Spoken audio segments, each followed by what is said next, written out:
अब live stream हो चुका है। और आदरणीय अजय सर से सबसे पहला प्रश्न आज पूछूंगा अधिवक्ता हित में और जो इनकम टैक्स का काम करते हैं उनके हित में। जैसा कि आप सभी को पता है कि हमारा प्रत्येक क्लाइंट, चाहे वो जीएसटी का हो चाहे वो इनकम टैक्स का हो, उसको एक चीज आजकल बहुत आ गई है। ग्रो ऐप के माध्यम से, एंजल वन के ग्रुप ग्रुप के माध्यम से, या अन्य कोई भी ऐप जो शेयर ट्रेडिंग का काम करता है, वो शरे शरे करते करते इतना टर्नओवर कर लेते हैं कि उनको खुद समझ नहीं आता है कि हमने उसको टर्नओवर को बढ़ाते बढ़ाते कहाँ तक पहुंच गए। तो अब सबसे बड़ा प्रश्न ये खड़ा होता है, क्या इस टर्नओवर का हम क्या करें। जैसे मान लीजिए किसी शेयर ट्रेडिंग में करते करते एक व्यवसायी का टर्नओवर 6 करोड़ रुपए से ऊपर का वो हो गया। तो हमने आदरणीय अजय सर से कल प्रश्न किया उससे पर्सनल। तो उन्होंने कहा कि भाई उसका तो आप कैपिटल गेन निकालिए, ये करिए वो करिए।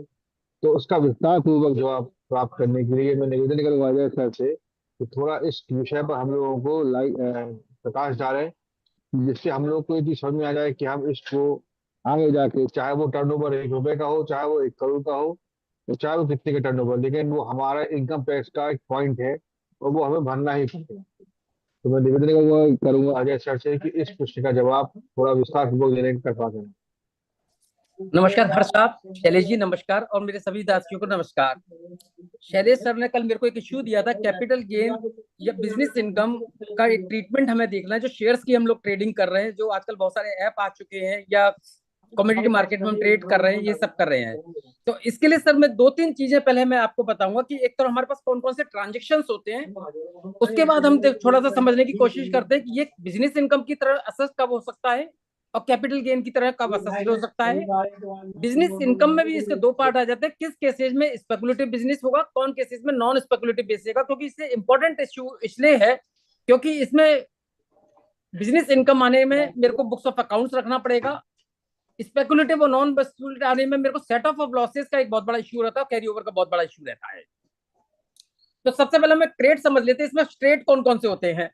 हम लोग एक मान के चल रहे हैं कि अभी एक लिस्टेड सिक्योरिटीज को ही बात कर रहे हैं, क्योंकि मैक्सिमम लोग जो ट्रेड करते हैं, जो अनलिस्टेड शेयर्स को करते हैं, उसका कैपिटल गेन ऑलमोस्ट ऑलमोस्ट वो कैपिटल गेन की तरह ही ट्रीट होता है।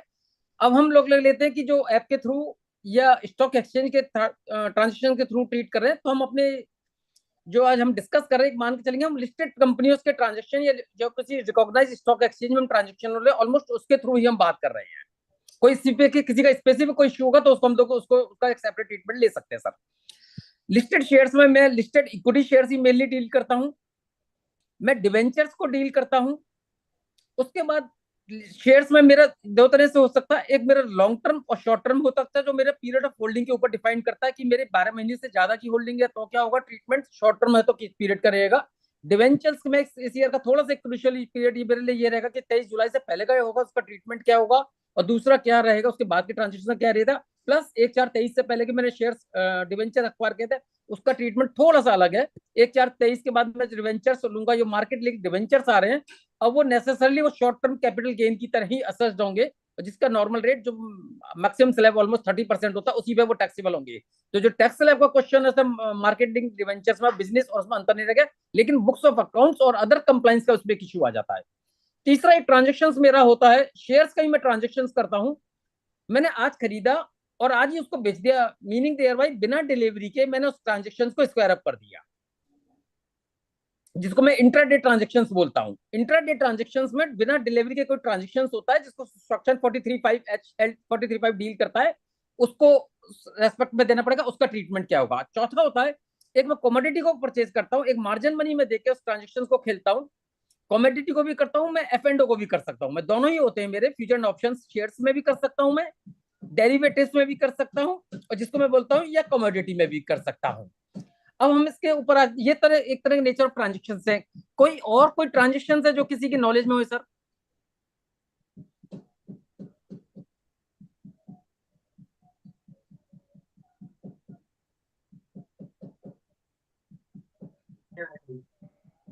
शेयर से मैं स्टार्ट करता हूँ। अब इसमें क्वेश्चन आ जाती है कौन सी इनकम मेरी बिजनेस इनकम असेस्ड होगी, कौन सी मेरी कैपिटल गेन असेस्ड होगी। अगर मेरा पर्पस उसको इन्वेस्टमेंट करना है, ब्रॉडली मैं आपको बता रहा हूँ, अगर मेरा पर्पस उसको इन्वेस्टमेंट की फॉर्म में से हैंडल करना है, मतलब मुझे एप्रिसिएशन चाहिए, वो शॉर्ट टर्म या लॉन्ग टर्म दोनों हो सकता है, तो वो मेरा कैपिटल गेन फॉर्म में असेस्ड होगा। उसकी जो टैक्सेबिलिटी में कैपिटल गेन में अफोर्ड करूंगा। अगर मुझे इनकम बेस में करना है तो वो मेरी बिजनेस इनकम होगी। बहुत सारे केसेस हैं, डिसीजंस हैं, वो डिसाइड करते हैं। एक सिंगल ट्रांजेक्शन भी कभी कभी बिजनेस इनकम हो सकता है, कभी सर बहुत सारे ट्रांजेक्शन हैं वो भी मेरे हो सकते हैं। सीबीडी ने एक सर्कुलर निकाला था, मुझे इस समय सर्कुलर का वो रेफरेंस सर्कुलर का रेफरेंस याद नहीं आ रहा है, वो 2017 अराउंड निकाला था, जब उन्होंने कुछ ब्रॉड कैटेगरीज मुझे दी थी कि मेरी शेयर्स, अभी मैं सर शेयर्स की केवल बात कर रहा हूं, मैं जो इक्विटी लिस्टेड शेयर्स की मैं बात कर रहा हूं, डिलीवरी बेस्ड शेयर्स की, वो मेरे किस केसेज में मेरे बिजनेस इनकम असेस्ड हो सकते हैं, किस केसेज में मेरे कैपिटल गेन की फॉर्म में असेस्ड हो सकते हैं। उसमें बताया गया मेरे नंबर ऑफ ट्रांजेक्शन के बेस पे, अगर मेरा बोरोड फंड है, मेरे बहुत फ्रीक्वेंट मैंने ट्रेडिंग करी है, तो सीबीडीटी जो इनकम टैक्स ऑफिसर है इन केसेज में अधिकतर बोरोड फंड के साथ, या नंबर ऑफ ट्रांजेक्शन, या उनकी फ्रीक्वेंसी, या उसकी होल्डिंग पीरियड बहुत कम है, कुछ पैरामीटर्स के देख के वो एक बिजनेस इनकम की फॉर्म में उसको टैक्स करने की कोशिश करते हैं। और एसएससी की ये प्ली रहती है कि ये मेरा कैपिटल गेन ही है। तो ये थोड़ा सा केस टू केस डिफर करता है, क्योंकि अगर वो कैपिटल गेन की फॉर्म में वो कितने भी वॉल्यूम का ट्रांजेक्शन हो जाए, या उसका सेल वैल्यू परचेज वैल्यू, वो मेरा टर्नओवर का पार्ट नहीं बनेगा। इसलिए मेरे ना तो मेरे ऊपर उसमें बिजनेस इनकम की तरह टैक्सेबिलिटी आएगी, ना उसकी टैक्स ऑडिट होगी मेरी, ना ही मेरे ऊपर जो उसके कारण टीडीएस एप्लीकेबिलिटी कोई आती है, पेमेंट तो किसी भी रीजन से आती है किसी को, वो मेरे ऊपर एप्लीकेबल होगी, वो कैपिटल गेन की तरह ही असेस्ड होगी। अब दूसरा मेरा आ जाता है मेरा इंट्राडे ट्रांजेक्शन, जिसमें मैं कुछ शेयर्स का ट्रांजेक्शन करता हूं, वो मेरा आज ट्रांजेक्शन होता है और शाम को ही मैं उसको बिना किसी एक्चुअल डिलीवरी के उसको स्क्वायर अप कर देता हूँ, उस ट्रांजेक्शन को प्लस या माइनस करके जो भी है उसको मैं बाहर निकल जाता हूँ। इस इंट्राडे ट्रांजेक्शन में इनकम नेसेसरली वो बिजनेस इनकम की फॉर्म में ही असेस्ड होगी वो। और ये वाली जो मेरी इनकम है शेयर्स की केस में, वो स्पेसिफिकली मेरी स्पेकुलेटिव बिजनेस की फॉर्म में असेस्ड मेरी होगी।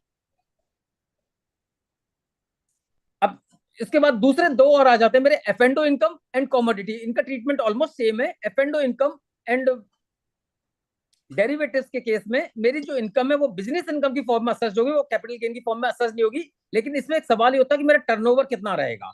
मैंने एक कमोडिटी का एक लॉट खरीदा था, 10 लाख रुपए का खरीदा था, उसको मैंने स्क्वायर अप किया 9,80,000 रुपए पे। तो मेरा इस केस में टर्नओवर 10 लाख 10 सॉरी मैं अपने वर्ड बोल रहा हूँ, 10 लाख रुपए नहीं रहेगा मेरे इस केस में। जो मेरा टर्नओवर रहेगा वो मेरा 10 लाख माइनस 9,80,000 जो एंड अप हुआ है लॉस है, वो माइनस लॉस ही 20,000 रुपए मेरा इसका टर्नओवर होगा। इस केस में मेरा लॉस भी माइनस 20,000 रुपए है, मेरा टर्नओवर भी इसमें 20,000 रुपए रहेगा। तो शैलेश जी जैसे मेरा कह रहे थे 6 करोड़ का है, अगर उसमें कॉमोडिटी का और एफ एंड ओ का बिजनेस निकालेंगे तो इसमें केवल जो मार्जिन होता है positive margin as well as negative margin, तो मेरा 20,000 ही रहेगा। माइनस इस केस में जैसे माइनस 20,000, तो उसका माइनस को लॉस मेरा 20,000 रुपए रहेगा इनकम ड्राइव करते समय डेरिवेटिव का। बट मेरा टर्नओवर में 20,000 होगा, उसकी मैं नेगेटिव साइड को, नेगेटिव फैक्टर्स को रिमूव करके केवल इसका 20,000 रुपए क्वांटम को ही लूंगा, वो मेरा होगा। दूसरे केस में मैंने 10 लाख के एफ एंड ओ लिए थे या डेरिवेटिव लिए थे, मैंने 10 लाख को 10,20,000 में सेल किए हैं, उस केस में भी मेरे को 20,000 गेन हुआ है। जो मेरा 20,000 गेन हुआ है वो मेरे 20,000 से लॉस से सेट अप हो जाएगा, इनकम मेरी जीरो हो जाएगी, लेकिन मेरा टर्नओवर 40,000 हो जाएगा। 20,000 नेगेटिव वाला जो मैंने 10 लाख का 9,80,000 में बेच के अर्न किया था, उसका टर्नओवर माइनस 20,000 आया। जो मेरा पॉजिटिव वाला था 10 लाख का, मैंने 10,20,000 में बेचा था, ये तो वो मेरा 20,000 हुआ है। तो टोटल टर्नओवर मेरा इस केस में 40,000 होगा। Net let's a profit from the F and O और डेरिवेटिव बिजनेस, जो इसको मैं बिजनेस इनकम में असेस करूंगा, वो मेरी जीरो हो जाएगी, प्लस 20,000 माइनस 20,000, इस तरह से मेरा इसका टर्नओवर बनेगा। शैलेश जी इसमें कोई और इश्यू है आपका, या इसमें कोई और? अजय सर, मेरा एक लेमैन की कंडीशन में बता दीजिए कि ये टर्नओवर या कभी कभी सेल और परचेज में टर्नओवर दोनों का जोड़ा जाता है, वो किस कंडीशन में जोड़ा जाता है सर सर? मैंने अभी बताया ना, इस डेरिवेटिव्स का जब भी हम काम करेंगे, डेरिवेटिव्स में एफएनडो में जब भी हम काम करते हैं, मैं आपको दोबारा से एग्जांपल लेकर था जो मैं आपको, सर मेरी आवाज आवाज बहुत आ रही है, शायद किसी कोई स्पीकर चल रहा है किसी का। वो मैं देख रहा हूँ खुद ऐसे ही, क्या मजा आ रहा है।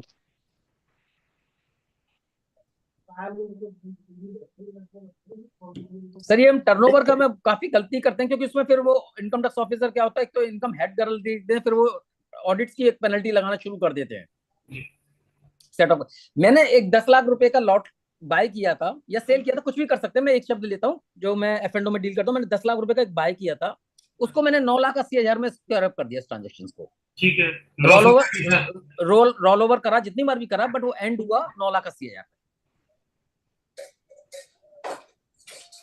तो उस केस में मेरा लॉस हो गया 20,000 रुपए सर। इसका जो टर्नओवर होगा सेल माइनस परचेज रहेगा हमेशा, नेगेटिव परचेज को नेगेटिव वैल्यू जो आती है टर्नओवर निकालने के लिए वो माइनस हो जाएगी, क्योंकि इसमें मेरी सेल 9,80,000 की थी, परचेज मेरी 10 लाख रुपए की थी।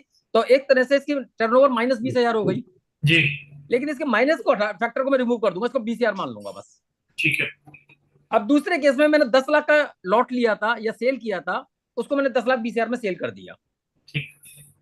इस केस में प्रॉफिट 20,000 रुपए हो गया मेरा डेरिवेटिव से। 10,20,000 माइनस 10 लाख, क्योंकि 10 लाख में मैंने परचेज किया था, 10,20,000 में मैं सेल कर रहा हूँ।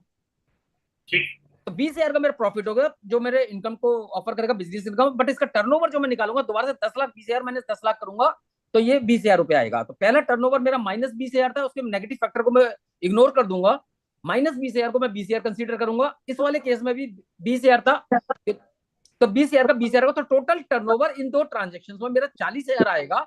और असेस्ड इनकम जो बिजनेस इनकम जो आएगी, नेट इनकम असेस पर तो अभी मैं नहीं जाता, क्योंकि उसमें तो बहुत सारी मेरे को सेट ऑफ वगैरह भी हो सकती चीजें या कोई खर्चा हो सकता है। इस केस में जो मेरी इनकम आएगी, नेट इनकम फ्रॉम बिजनेस, इन दो ट्रांजेक्शन से मेरी जीरो आएगी, 20,000 माइनस 20,000 जीरो, बट टर्नओवर मेरा इस केस में 40,000 आएगा सर, और मेरी बिजनेस रिटर्न जाएगी सर। और ये मेरी नॉन स्पेकुलेटिव बिजनेस इनकम रहेगी, जो नॉर्मल बिजनेस इनकम होती है उसकी तरह चलेगी, उसी की तरह सारे लॉसेस वगैरह मैं सेट ऑफ करूंगा, वो सब मुझे परमिशन मिलेगा। अब एक मैं छोटा सा केस दोबारा सा ले लेता हूँ। तो सर आपका कहना ये है कि F&O की जितना भी टर्नओवर होता है वो बिजनेस इनकम आता है, लोग जो स्पेकुलेटिव में लेते हैं क्योंकि प्रोजेक्शन के बेस पे लेते हैं, वो नहीं माना जाता। सर वो कमोडिटी सेक्शन में अगर आप सेक्शन 43(5) पढ़ेंगे तो उसमें उसको एक्सक्लूड किया हुआ है। उसमें कौन सा आता है, मैं अभी उसी पे ही आ रहा था सर, अगला सवाल मेरा वही था। मैंने एक रिलायंस का किसी एक पर्टिकुलर लिस्टेड कंपनी का शेयर्स खरीदा, आज मैंने मॉर्निंग में खरीदा, मान लीजिए 10 लाख रुपए का खरीदा था, और शाम को डिलीवरी करने से पहले मैंने उसको 9,80,000 रुपए में स्क्वायर अप कर दिया। ठीक है। इसमें मेरा 20,000 रुपए का लॉस हो गया। ये मेरा स्पेकुलेटिव लॉस हो गया, क्योंकि ये शेयर्स के ट्रांजैक्शन बिना किसी डिलीवरी को मैं कर रहा हूँ। इस केस में मेरा वो जो ये तो इंट्राडे के अंदर आया ना, इंट्राडे ही कर रहा हूँ ना मैं, इंट्राडे कर रहा हूँ ना सर, इंट्राडे ही हो रहा, क्योंकि डेरिवेटिव और F&O तो हम पहले ही डिस्कस कर चुके हैं। जी। अब ये तीसरी कैटेगरी ये वाली, पहली तो नॉर्मल है, उसमें तो कुछ है ही नहीं। जो डिलीवरी बेस्ड लॉन्ग टर्म या शॉर्ट टर्म कैपिटल गेन होगा वो तो कोई मेजर इश्यू है ही नहीं, उसका तो नॉर्मल ट्रीटमेंट चल ही रहे हैं सर। केवल वो एक फैक्टर चला जाएगा कि किस केसेज में वो बिजनेस इनकम असेस्ड होगा, किस केसेज में कैपिटल गेन असेस्ड होगा, वो कभी कभी डिबेट रहती भी है नंबर ऑफ ट्रांजेक्शन के देखकर, नंबर ऑफ फंड देखते हुए। इस केस में मेरा जो इंट्राडे वाला ट्रांजेक्शन है वो मेरा नेसेसरली मेरा स्पेकुलेटिव बिजनेस की तरह ही बिजनेस इनकम में या बिजनेस लॉस में ऑफर होगा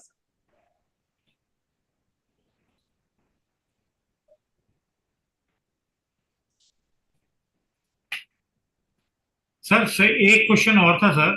प्लीज सर। म्यूचुअल फंड से रिलेटेड था। बताइए सर। सपोज दैट कभी कभी क्या होता है, म्यूचुअल फंड एक स्कीम के अंदर लगे होते हैं और उसके बाद वो उसको किसी स्कीम से स्विच करके दूसरे में चले जाते हैं जी, ट्रांसफर हो जाते हैं, मगर वो जो उस बीच में यदि प्रॉफिट होता है तो वो as a capital gain correct होता है। सर देखिए मैं अभी दो चीज जानता हूँ। पहला ये होता है कि जो हम एक स्कीम से दूसरी स्कीम में स्विच करते हैं वो ट्रांसफर की डेफिनेशन में आता है या नहीं आता है, क्योंकि किसी भी चीज को अट्रैक्ट करने के लिए, चाहे मेरी बिजनेस इनकम हो या मेरी कैपिटल गेन हो, मेरे को ट्रांसफर होना चाहिए उस एसेट्स का, उस चीज का एक्सटिंग्विश ऑफ राइट होना चाहिए मेरा। तो इस केस में बिकॉज मैं एक स्कीम से दूसरी स्कीम में स्विच करता हूँ तो ये मेरा ट्रांसफर की डेफिनेशन में फेल करेगा। और ये मेरे पर, मैं मान के चल रहा हूँ mutual fund normally business trade के लिए नहीं लिए जाते, केवल जो ट्रेजरीज लोग हैं वो म्यूचुअल फंड्स को लेती है, except the liquid fund. Liquid fund क्योंकि बहुत शॉर्ट पीरियड के लिए लिया जाता है, उसमें इंटेंट बहुत कम होता है इन्वेस्टमेंट का, वो केवल एक शॉर्ट पीरियड के लिए जनरली बात हो रही थी कि सर जैसे जो कुछ लोग होते हैं कि इन्वेस्ट किया उन्होंने एक स्कीम के अंदर किया, उसके अंदर प्रूफ नहीं हो रहा तो उन्होंने इसी में स्विच किया तो वो अकाउंट ट्रांसफर हो जाते हैं, साथ से दूसरी यूनिट अलॉट हो जाती है। तो उसमें सर जो मेरी स्विच हुई है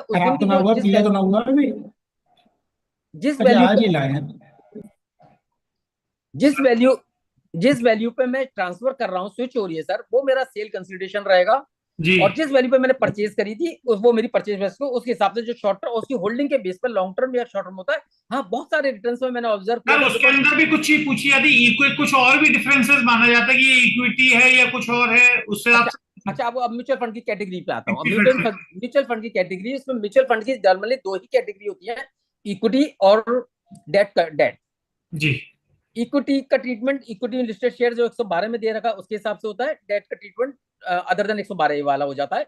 जी इक्विटी में बेसिकली ये रहता है, अगर किसी फंड में से उसके जो फंड डिप्लॉय किए होगा 65% से ऊपर उसका टोटल फंड अगर किसी इक्विटी शेयर्स में लगा रहा होगा तो उसको इक्विटी फंड बोलते हैं, and rest of the term funds को वो डेट फंड बोलते हैं। क्योंकि इक्विटी फंड में जो टैक्स रेट है कि 23 सितंबर से पहले 10% लगेगी, 10% लगेगी लॉन्ग टर्म में, और शॉर्ट टर्म में थी उसकी शायद 15% थी, और जो 24 जुलाई के बाद टैक्स रिलेटेड वो 12.5% लगी। ये इसका डिफरेंस आता है। तो हमें एक तो ये ध्यान रखना पड़ता है 12.5 ये मेरी इक्विटी है या फंड है। वो नॉर्मली जो फंड्स मेरा फंड हाउस का स्टेटमेंट आता है, फंड हाउस के स्टेटमेंट में लिखा रहता है ये मेरा नेट कैटेगरी क्या है, और अदरवाइज नहीं भी लिखा है तो हम उसकी जो नंबर होता है उसके बेस पे हम लोग कर लेते हैं सर। डेट का उसका फिर वो सेट ऑफ वगैरह में काम आता है, बट क्योंकि टैक्सेशन रेट अलग से रहते हैं ये दो टैक्स रेट, उसमें बैलेंस फंड वगैरह उन्होंने सर अपने केवल स्कूल को प्रमोट करने के लिए बहुत सारा बना दिया बैलेंस फंड करने का, ये करने का, लेकिन वो काउंट नहीं करता। केवल इनकम टैक्स परस्पेक्टिव से अगर मैं देखता हूँ तो उसमें दो ही चीजें काउंट करती है। वो मेरे को दो सेग्रीगेशन करना, पहला मेरा इक्विटी बेस्ड है या मेरा हाँ डेट फंड है। सर, इस पे जो टैक्स पाँच होता है पाँच ये पाँच मिनट लगा दीजिए। 12.5, अब जो 12.5% या पहले 10.5% से जो भी होगा कैपिटल 5 मिनट गेन है। टैक्स आएगा, इसको हम किससे एडजस्ट कर सकते हैं, या कैपिटल गेन का कहीं पे सेट ऑफ हो सकता है सर इस टाइप के कैपिटल। कैपिटल गेन के लॉस से अलाउड है सर, जो लॉन्ग टर्म मेरे जो शॉर्ट टर्म के लॉसेज है वो लॉन्ग टर्म से मेरे को अलाउड है, जो सेक्शन 70 मेरे को बोलता है। तो ये कॉम्बिनेशन बना हुआ वो मेरे को अलाउड है। लॉन्ग टर्म का जो लॉस है वो शॉर्ट टर्म से सेट ऑफ नहीं हो सकता है। उन्होंने क्योंकि उन्होंने एक सब क्लास 2 या 3 है उसमें सब लॉन्ग टर्म के लॉसेस को थोड़ा सा रेस्ट्रिक्शन कर रखा है। शॉर्ट टर्म में तो कोई मेरे को इशू ही नहीं है। जी शॉर्ट टर्म क्योंकि शॉर्ट टर्म में मैक्सिमम मेरे को लगता है कि अब तो जो शॉर्ट टर्म के लॉसेज है, शॉर्ट टर्म के जो गेन भी है वो भी नॉर्मली रेट पे उन्होंने स्लैब रेट पे लगा दिया है। अब उसमें कंसेशनल रेट रह ही नहीं गई है। और जो डिवेंचर्स के मार्केट रेंज में आप कभी भी खरीदता हूँ 1/4/23 से पहले को मैं छोड़ देता हूँ तो वो मेरे हमेशा शॉर्ट टर्म कैपिटल गेन की तरह ही टैक्स ट्रीट होगा मार्केट लिस्ट डिवेंचर्स। बट आजकल बहुत ज्यादा वो चल नहीं रहे क्योंकि ये जब से टैक्स रेट हुआ तो मेरे को लगता है वो लो अट्रैक्टिव हो गए थे। तो यही मतलब यही ब्रॉडली यही टैक्सेशन है। इसमें और कोई क्वेश्चन है किसी का या स्टॉक एक, मार्केट? जी एक सप्लीमेंट्री क्वेश्चन और है मेरा। अगर मान लीजिए कोई शेयर की आमदनी मेरी विदेश से आती है, उस कंडीशन में मैं क्या करूंगा? देखिए, मैं उसमें बता दूं शेयर की इनकम बाहर से आनी है, इसका मतलब दो चीजें होती है मेरी चीजें। मैं उसमें एक चीज शैलेश जी अगर आप परमिशन करें तो मैं दो चीजें उसमें और ऐड कर दूं उसमें। कर दीजिए। जो अभी हम चल रहे थे जब आपने टॉपिक खेला था क्योंकि मार्केट लिंक का हमने खोल रखा था, मार्केट लिंक था ये सब चलेगा तो शेयर्स भी थोड़ा सा मैं उसमें कर दूं। दो तरह के शेयर्स नॉर्मली होते हैं, एक इक्विटी शेयर्स होता है, एक प्रीफरेंस शेयर होता है। इक्विटी में हम्म। मेरे को केवल जो मेरे को अप्रिसिएशन मिलेगा या मेरे को केवल डिविडेंड मिलेगा, जी। और प्रेफरेंस शेयर होता है मुझे डिविडेंड भी मिल सकता है, मुझे उसमें इंटरेस्ट भी मिल सकती है। बिल्कुल शैलेश सर। जी ने अभी मेरे को सवाल किया था कि अगर कोई फॉरेन से कोई इनकम आती है, इसका मैं एकदम से सीधे आंसर नहीं दे सकता। मेरे को पहले सबसे पहले उसका नेचर देखना पड़ेगा। क्योंकि आजकल सबसे ज्यादा बहुत कॉमन हो गया है, जो बच्चे आजकल बाहर काम कर रहे हैं उसमें ईसॉप मिल रहे हैं, हाँ। एम्प्लॉय स्टॉक ऑप्शंस मिल रहे हैं। तो जिस कंपनी में काम करता है उसकी जो मेन कंपनी होती है, पेरेंट कंपनी होती है, जैसे लाइक माइक्रोसॉफ्ट इंडिया में काम कर रहा है बट वो माइक्रोसॉफ्ट यूएस के उसको शेयर अलाउट होते हैं। अमेजन में काम कर रहा है उसमें अमेजन के शेयर अलाउट हो रहे हैं। किसी भी एडोबी में काम कर रहा है उसमें एडोबी यूएसए के शेयर अलाउट होते हैं। एक उनको वहां पर एक ट्रेडिंग अकाउंट एक अपना वहां पर खोलना पड़ता है। वो कोई कोई ने फिडिलिटी या कोई भी एक एजेंसीज होते हैं जैसे हमारे यहाँ खुलता है, वहां पर उसके अकाउंट के थ्रू उसमें शेयर्स उसमें एक्सरसाइज होते हैं, वेस्ट होते हैं। अगर आप कहेंगे तो मैं इस पे भी अभी बात कर सकता हूँ, वो मेरे को टाइम परमिट करता है तो वो शेयर्स मुझे मिलते हैं। उस शेयर्स हम्म। में मुझे तीन तरह से इनकम आती है। उस शेयर्स में कुछ मुझे इंटरेस्ट भी मिलती है, हम्म। दूसरा मुझे मिलता है डिविडेंड, और तीसरा मुझे मिलता है एप्रिसिएशन जो मेरे प्लस माइनस की रेट है। जो मुझे इंटरेस्ट मिली है वो मेरे इनकम फ्रॉम अदर सोर्सेज में एज ए इंटरेस्ट टैक्सेबल होगी। जो मुझे डिविडेंड मिला है डिविडेंड इररिस्पेक्टिव ऑफ नेचर हमेशा इनकम फ्रॉम अदर सोर्सेज में टैक्सेबल होगी। और जो मुझे एप्रिसिएशन आया उसका वो मैं क्योंकि इंडिया में मैं उसे अनलिस्टेड सिक्योरिटीज तरह ट्रीट करूंगा। उसका जो अनलिस्टेड सिक्योरिटी 24 महीने की होल्डिंग वाले को मैं लॉन्ग टर्म वो करता था, उसी हिसाब से मैं उसका कैपिटल गेन निकालूंगा और उसके ऊपर मैं टैक्स ऑफर करूंगा। हाँ, इसमें बस एक सवाल ये आता है कि क्योंकि मैंने वो शेयर्स सब्सक्राइब किए होते हैं, दो तरह से शेयर्स मिलते हैं मुझे, या तो मेरी सैलरी के पर के बराबर उस दिन की इक्विवेलेंट वैल्यू मिल जाती है, या मैं उस दिन परचेज भी करता हूँ। मेरे को लगता है मैं आज, क्योंकि आज इंटरनेशनल मार्केट से शेयर परचेज करता हूँ, मुझे को परमिट करते हैं, एलआरएस कर सकता हूँ, ऑफर भी करते हैं मुझे, reserve bank of India permit करती है मुझे, और उसके बाद मैं सेल करता हूँ। तो इसमें क्या होता है, क्योंकि इंडियन करेंसी में वो परचेज किए होते हैं, तो मुझे उसमें एक्सचेंज रेट के जो कंसेप्ट है उसको अप्लाई करना पड़ता है, क्योंकि वो मेरे अच्छा। को सेल प्रोसीड होती है, वो एक्सचेंज रेट में होती है, और मेरे को मार्च रिटर्न जो ऑफर करनी है मार्च में करनी है। तो उसमें उन्होंने बोल रखा मंथ के जो एंड का जो एसबीआई का टीटी रेट होता है उसके बेस पर मेरे को एक्सचेंज रेट लगानी होती है। आपका कोई बहुत स्पेसिफिक सवाल हो तो मैं उसको एड्रेस करने की कोशिश करता हूँ। ऐसा कोई स्पेसिफिक साधारण सवाल कर दो, सबके मतलब की बनाना, जी, सभी के हिसाब से बन ये जाएगा, मैंने, प्रश्न मुझे लगता बनाने है को मैंने होता है। मैंने फॉरेन शेयर्स का और उसको ईसॉप के जिस माध्यम से मिलता है, मैंने दोनों ही शायद कवर कर लिए, जैसे क्योंकि मान लीजिए कोई शेयर मैंने खरीदा विदेश में और उसको पूरा बेच दिया, क्या उसको, पूरा, मतलब ठीक दस है दस ठीक है। उसके बाद जो पैसा मेरा भारत आएगा उस पर क्या मुझे कैपिटल गेन टैक्स देना होगा? सर मैं उसको आता हूँ, और उसको कैलकुलेट, इसमें दो अलग अलग चीजें हैं सर, इसको कैलकुलेट कैसे करेंगे और इसको टैक्स कितना लगेगा, यही दो मेजर इशू है। क्योंकि मेजर हम इशू। हम दो चीज मान के चलते हैं, एक calculation just for sake of calculation for our understanding. मैंने 1,000 शेयर परचेज करे थे बिल्कुल। किसी कंपनी के, वो 100 रुपए के थे। जी। तो 1,000, अब उसको उस दिन की वहां की मेरी परचेज डॉलर थे, मान लीजिए मेरा एक्सचेंज रेट 85 रुपीज था, हम्म, तो मैंने 1,000 इंटू 100 USD के थे, इंटू 85 में मैंने परचेज करे थे, हम्म, ये मेरी परचेज रेट हो गई। क्योंकि मेरे वहां का कैपिटल गेन स्टेटमेंट तो मेरे 85 रुपीज से ही बना हुआ है, हम्म, सॉरी 100 रुपए से बना हुआ है, 1,000 इंटू 100 से बना हुआ है, तो डॉलर में बना हुआ है, तो मुझे इंडिया हम्म, में टैक्स ऑफर करने के लिए उसे कन्वर्ट करना पड़ेगा। जी। ठीक है। इसको मैंने सेल कर दिया, मैंने 100 रुपए के शेयर्स को मैंने 110 रुपए में सेल कर दिया, हम्म, 110 इंटू 1,000 शेयर्स हैं, और उस दिन ये यूएसडी डॉलर मिल गई। हम्म, अब मुझे इंडिया टैक्स में ऑफर करना है, उसे मेरे को कन्वर्ट करना पड़ेगा इंडियन एक्सचेंज रेट में। ठीक है। जी। उसको इस दिन की मान लीजिए मेरी एक्सचेंज रेट 90 रुपए आती है, हम्म, तो मैं 90 रुपए में उस दिन की 90, उस दिन की जो मेरी एसबीआई की टीटी रेट थी, मैं 90 रुपए से लगा के 1000 इंटू 110 मेरी सेल प्राइस इंटू 90 मेरी एक्सचेंज रेट, उससे सेल कंसिडरेशन निकालूंगा, और जो मेरा परचेज का था वो माइनस कर दूंगा। वो मेरा शॉर्ट टर्म या लॉन्ग टर्म जो 24 महीने की होल्डिंग है उसकी बेस पर होगा, वो मेरा ऑफर हो जाएगा। इन केसेस में नॉर्मली क्या होता है, वहां पर इसमें टीडीएस कटता है, विदहेल्ड कटता है, टीडीएस कटता है, वहां के लोन लोन सोर्स होता है, उसका एक वो टीडीएस जो मेरा विदहेल्ड कटता है। और सोर्स क्लॉज के कारण, सेक्शन 6 के कारण, ये इनकम मेरी इंडिया में रेजिडेंट इंडिया की मेरी ग्लोबल इनकम टैक्सेबल हो जाती है। अगर मेरे को यूएस टीटी परमिट करता है, तो डीटीए मेरे को परमिट करता है, तो मैं उसका जो टीडीएस वहां पे कटा हुआ है उसकी लिमिटेशंस को देखे यहाँ पे उसका टैक्स क्रेडिट क्लेम कर लेता हूँ। मुझे लगता है आज थोड़ा सा हो जाता, नहीं तो आप कहते तो मैं उस डिटेल्स के कंसेप्ट से कैसे क्लेम करते हैं।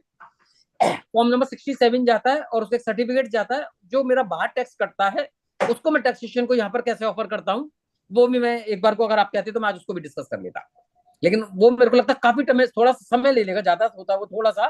तो अभी आज इंडिया में हम लोगों ने जो फॉरेन शेयर्स, फॉरेन सिक्योरिटीज का टैक्स इंडिया में कैसे होगा, इंडियंस की हमने बिजनेस इनकम, क्योंकि वो थोड़ा सा हमने डिस्कस कर लिया। अगर इससे कोई रिलेटेड और भी या किसी और से भी सब्जेक्ट हो सर इसी वो से आप। रिलेटेड एक छोटा सा क्वेश्चन है। सपोज दैट कोई एनआरआई है, उसका डीमेट इंडिया में है, जी स्टेटस उसका वो 200 दिन से ज्यादा बाहर ही है स्टेटस, वहां वो इनकम कर रहा है सैलरीड, बट वो अपनी यहाँ पे ट्रेडिंग करता है, और उससे जो प्रॉफिट होता है उसको कैपिटल गेन जनरेट होता है, तो उसको ट्रीटमेंट में उसे इंडिया में तो रिटर्न फाइल करना पड़ेगा या नहीं करना पड़ेगा?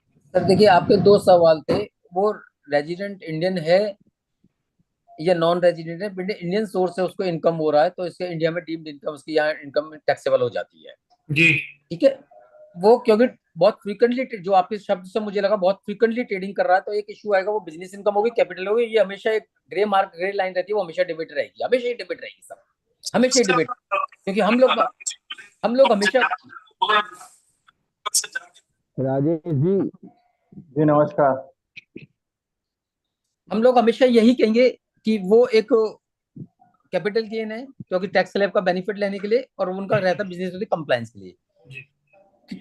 उसके बाद तीसरी चीज आ जाती है, ये जो इन्वेस्टमेंट किया था जो नॉर्मल मेरा कैपिटल गेन निकलता है सेक्शन 45 से निकलता है, सेक्शन 48 में निकलता है। बेसिकली जो मेरे कंप्यूटेशन कैपिटल गेन दे रखा है section 48 of the income tax दे रखा है, मैं सेक्शन 48 से कैपिटल गेन निकालता हूँ।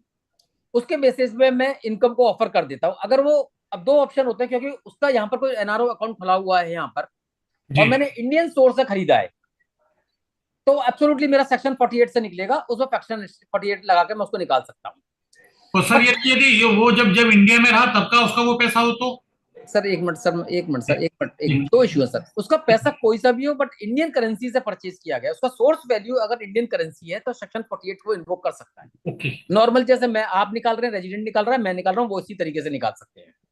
अब दूसरा आता है, मैंने एक ग्राउंड रेजिडेंट होता है, बाहर से पैसा भेजा है, फॉरेन करेंसी में पैसा भेजा है, और उससे मैंने इन्वेस्टमेंट करा है, बिजनेस मतलब ट्रेडिंग तो मैं नॉर्मली बोलूंगा, ट्रेडिंग तो वो लोग नहीं करते सर, लेकिन वो इन्वेस्टमेंट करा है, तो वो उसमें सेक्शन 115 के सब क्लॉजेज है, 115 के क्लॉजेज है, उसमें उनको स्पेशल रेट दे रखे हैं।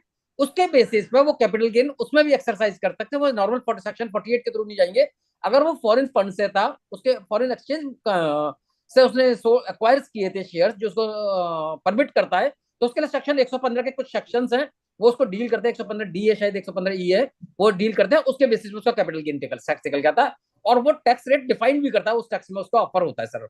वो थोड़े से कंसेशनल रेट हो जाते हैं, लेकिन कुछ केसेस में ये एट पार भी आ जाते हैं। कई बार मैंने देखा है, क्योंकि उसमें फ्लैट रेट मिलता है, उसमें कोई बेसिक एग्जम्पशंस नहीं होती है, बट कुछ केसेस में मैंने देखा है कि बहुत ज्यादा नहीं होता, तो लोकल रेट जो होते हैं सेक्शन 48 से जो निकल के आता है डोमेस्टिक ट्रांजेक्शन बेसिस पे, स्पेशल प्रोविजन नहीं है, तो वो भी उसके लिए बेनिफिशियल होते हैं सर।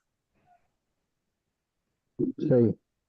और कोई क्वेश्चन करना चाहता है इस संबंध में?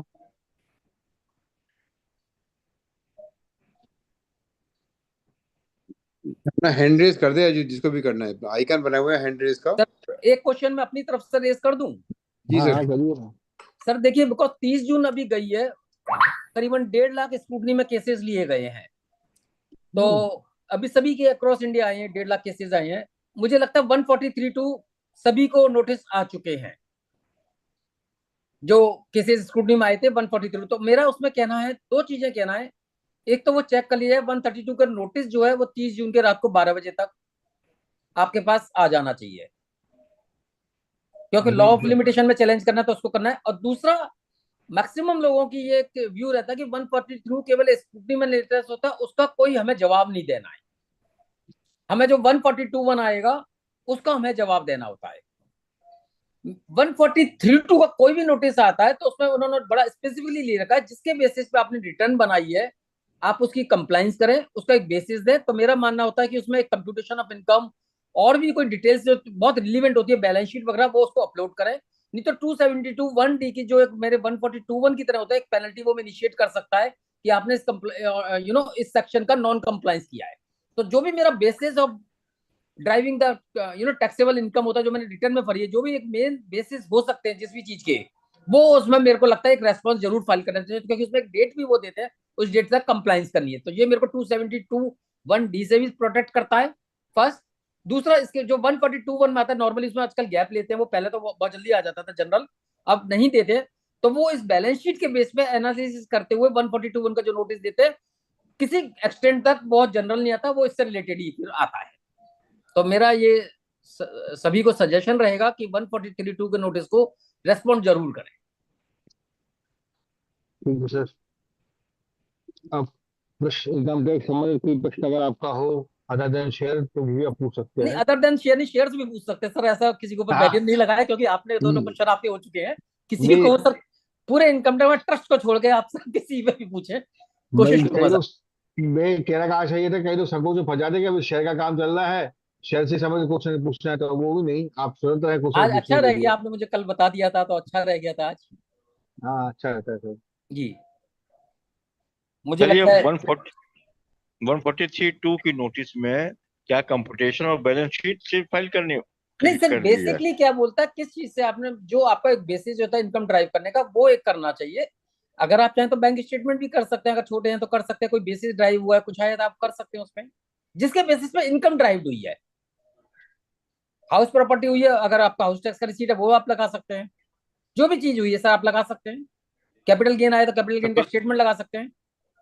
अगर कमीशन मिला है then? कमीशन मिला है तो आपकी बिजनेस इनका P&L अकाउंट बनाओ, P&L अकाउंट लगा दीजिए।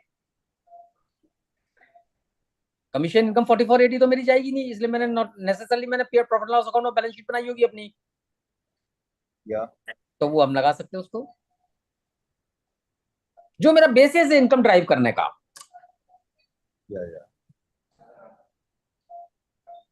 तो उनको एक थोड़ा सा असेसिंग ऑफिसर को थोड़ा स्मूथ हो जाएगा, क्योंकि रिटर्न से बैलेंस शीट पढ़ना और P&L से पढ़ना दोनों में बहुत बड़ा डिफरेंस होता है। तो संतोष दुबे जी कुछ पूछना चाह रहे हैं। संतोष जी बोलिए, माइक्रोफोन अपना ऑन कीजिए। हाँ नमस्कार सर। नमस्कार सर। सर नमस्ते। सर ये पूछ रहे हैं कि किसी ने 4480 में रिटर्न फाइल करी है तो उसके लिए क्या रिप्लाई रहेगा? 14480 में तो आपको बुक्स ऑफ अकाउंटेंसी मांगनी है, आप उसका कंप्यूटेशन ऑफ इनकम आप दीजिएगा, और पर टर्नओवर का कोई बेसिस बनाए तो वो आप दीजिए। कैश में कितनी थी मेरी, चेक से कितनी, चेक के बेसिस में मैंने 6% करा बैंकिंग ट्रांजेक्शन के थ्रू, और कैश के थ्रू था 6% था बस। और लिस्ट ऑफ डेटर्स और और क्रेडिटर्स। नगद ट्रांजेक्शन की है तो 8% return file sorry sorry sorry sir, sorry sir. यदि नगद ट्रांजेक्शन किया है तो 8% का प्रॉफिट बता के रिटर्न फाइल की है, हाँ, उस बेस पे क्या दे सकते हैं? आप उसका ग्रॉस जो आपने टर्नओवर का कोई बेसिस है वो निकाल दीजिए। डेटर्स की लिस्ट दे सकते हो, क्रेडिटर्स की लिस्ट दे सकते हैं। जी जी।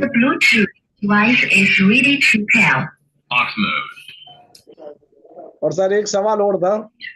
जी सर। सर ये जो माइक्रोसॉफ्ट जो बड़ी बड़ी कंपनी है बेंगलोर में एक मिनट हम सर्विस। एक मिनट हम लोग पॉज ले ले, बिकॉज मेरे को लगता है वॉइस बहुत डिस्टर्ब हो रही है सर, बहुत डिस्टर्ब आ रही है मेरे को। हेलो। जी जी जी। हाँ। जी। जो बेंगलोर वगैरह में बच्चे भी नए सर्विस कर रहे हैं उनको करीबन साल भर की सैलरी मिल रही है 33 लाख 34 लाख रुपए 32 लाख जी रुपए।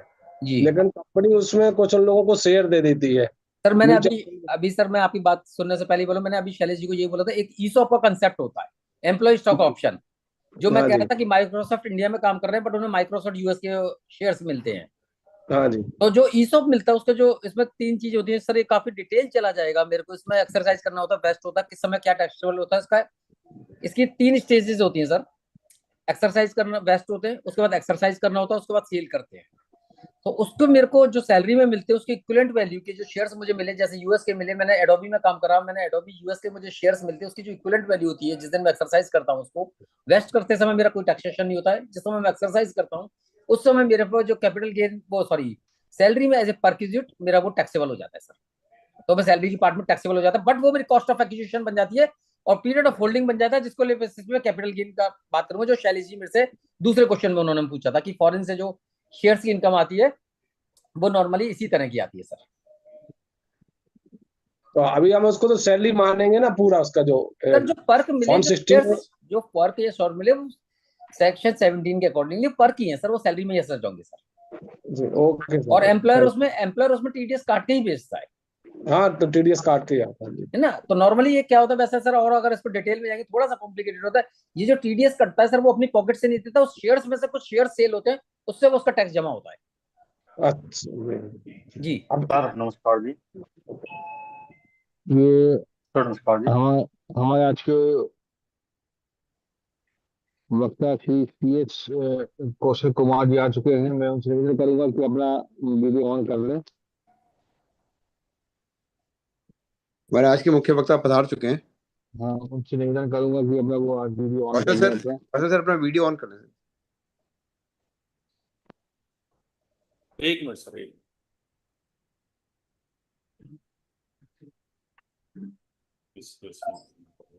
जिनके क्वेश्चन रह गए हैं वो इस आदरणीय अग्रवाल जी के जो कार्यक्रम है उसके समाप्त होने के बाद अगर आर्य सर उपलब्ध होंगे तो आप पूछ सकते हैं।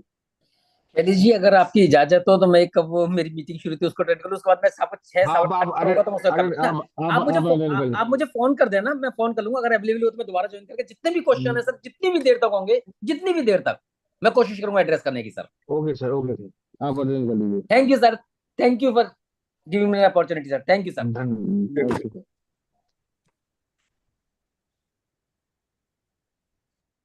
एक मिनट सर।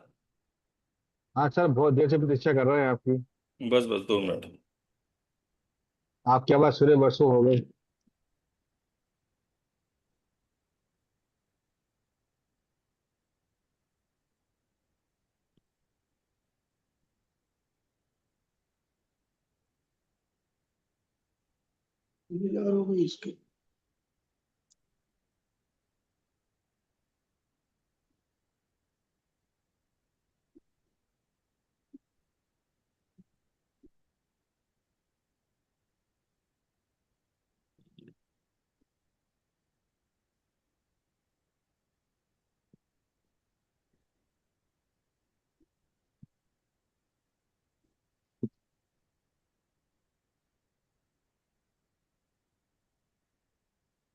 छह सात लीटर नहीं है बस।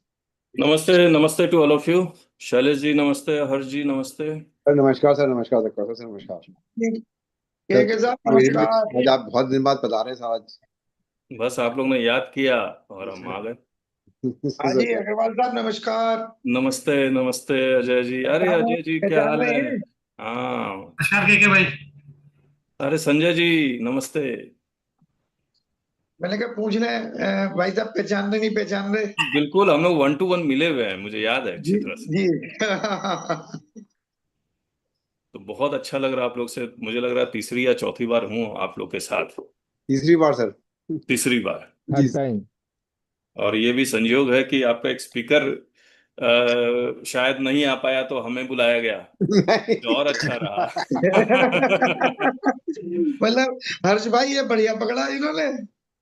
नहीं इसका इसका इसका जवाब इसका जवाब कभी भी आ जाओ।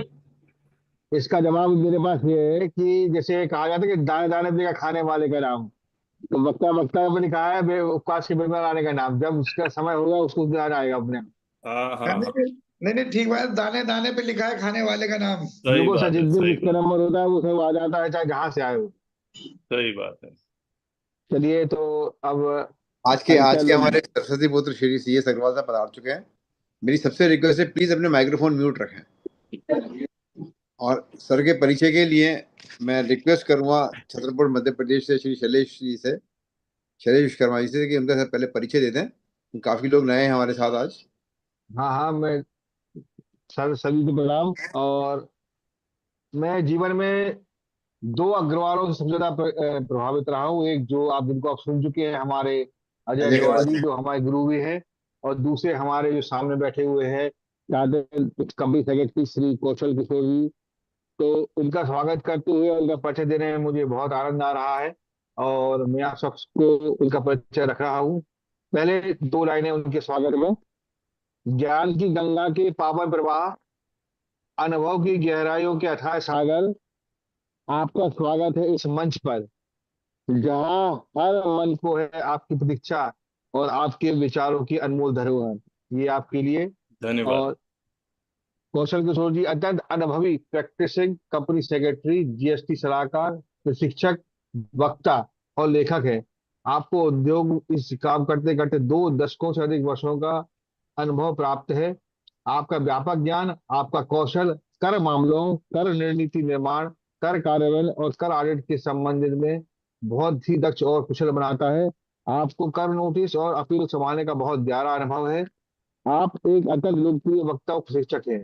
आपने चार्टर्ड अकाउंटेंट्स और वकीलों के बीच कई सेमिनार स्थानों पर सेमिनार आयोजित किए हैं, और उन सभी के दिलों और उन सबके दिल पर राज भी किया है, और उनकी अपनी वक्ता से, अपने कौशलता से। और जहां जहां उनको जैसी जैसी प्रतिक्रियाएं मिली, वैसे वैसे अपने व्यवहारिक और इंटरेक्टिव प्रस्तुति को उन्हें धीरे धीरे और अच्छा किया, और करते करते आज एक बहुत अच्छे वक्ता बन गए। आप एक लेखक भी हैं। आपने कलाधारक पर कई किताबें लिखी हैं। आपने पीट अगवा के साथ सबका विश्वास नामक पुस्तक लिखी, जिसे टेक्समैन द्वारा प्रकाशित किया गया है। आपकी विशेषज्ञता जीएसटी प्रोफेशनल के साथ साझा करने और विस्तार देने के लिए आपकी वेबसाइट है taxbykk.com, जहां पर जीएसटी संबंधित कोई भी क्वेश्चन आप पूछकर वहां से उसकी जानकारी प्राप्त कर सकते हैं। आपका यूट्यूब चैनल है टैक्स बाय केके, जिस पर आप जीएसटी प्रैक्टिशनर को अपनी जीएसटी नॉलेज और को आप बेहतर बना सकते हैं। जीएसटी प्रैक्टिशनर की हर जीएसटी प्रैक्टिशनर को जीएसटी की बारीकी समझाने और समझने के लिए, उसकी संरचना में जाने के लिए आपके लिए बहुत अच्छा यूट्यूब चैनल है। इससे आप जीएसटी के छोटे छोटे पहलू को भी बहुत समझ सकते हैं। और अंत में आपके फिर से निवेदन करूंगा, आपके चरण बढ़ते हुए ये सभा धन्य हो गई। आपकी मुस्कान से हर चेहरा प्रफुल्लित हो गया। आपकी मुस्कान से हर चेहरा प्रफुल्लित हो गया। आपके विचारों की रोशनी में हम सबको मिलेगा नया मार्ग और नया विश्वास। हम सबको मिलेगा नया मार्ग और नया विश्वास। आदरणीय कौशल जी का यह परिचय था। अब मैं निवेदन करूंगा कि अपना उद्घाटन शुरू करें। थोड़ा ज्यादा बोल गए तो क्षमा करिएगा सर। धन्यवाद शैलेश जी, बहुत अच्छा बोला। और उम्मीद करता हूँ ये जो आपने शायरी बोली है वो मेरे लिए आपने ढूंढ के रखी थी शायद। मैं मोबाइल आपका नाम पढ़ते ही सर मुझे ऐसा लगता है कि मैं कैसे और कितना आपके लिए बोल दूं। डाउनलोड करना पड़ेगा मोबाइल में, मोबाइल में हमारे वो है नहीं। दिनेश कुमार जी श्रीवास्तव, कृपया माइक्रोफोन बंद रखें। अच्छा, धन्यवाद सभी को। हर्ष जी, शैलेश जी और बाकी जितने भी वीडियो में सामने नजर आ रहे हैं उन सबको बहुत बहुत धन्यवाद मुझे सुनने के लिए।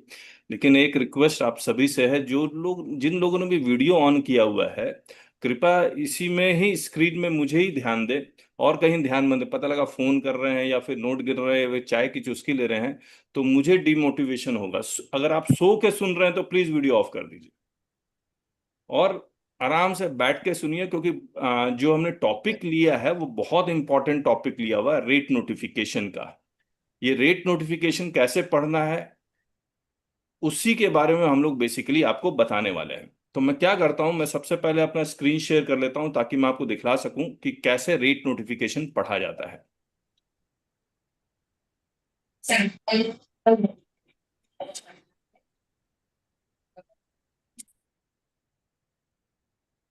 देखिए, सीबीआईसी की वेबसाइट पे चलता हूं मैं पहले। नजर आ रहा है ना सारा कुछ? जी सर। ठीक है।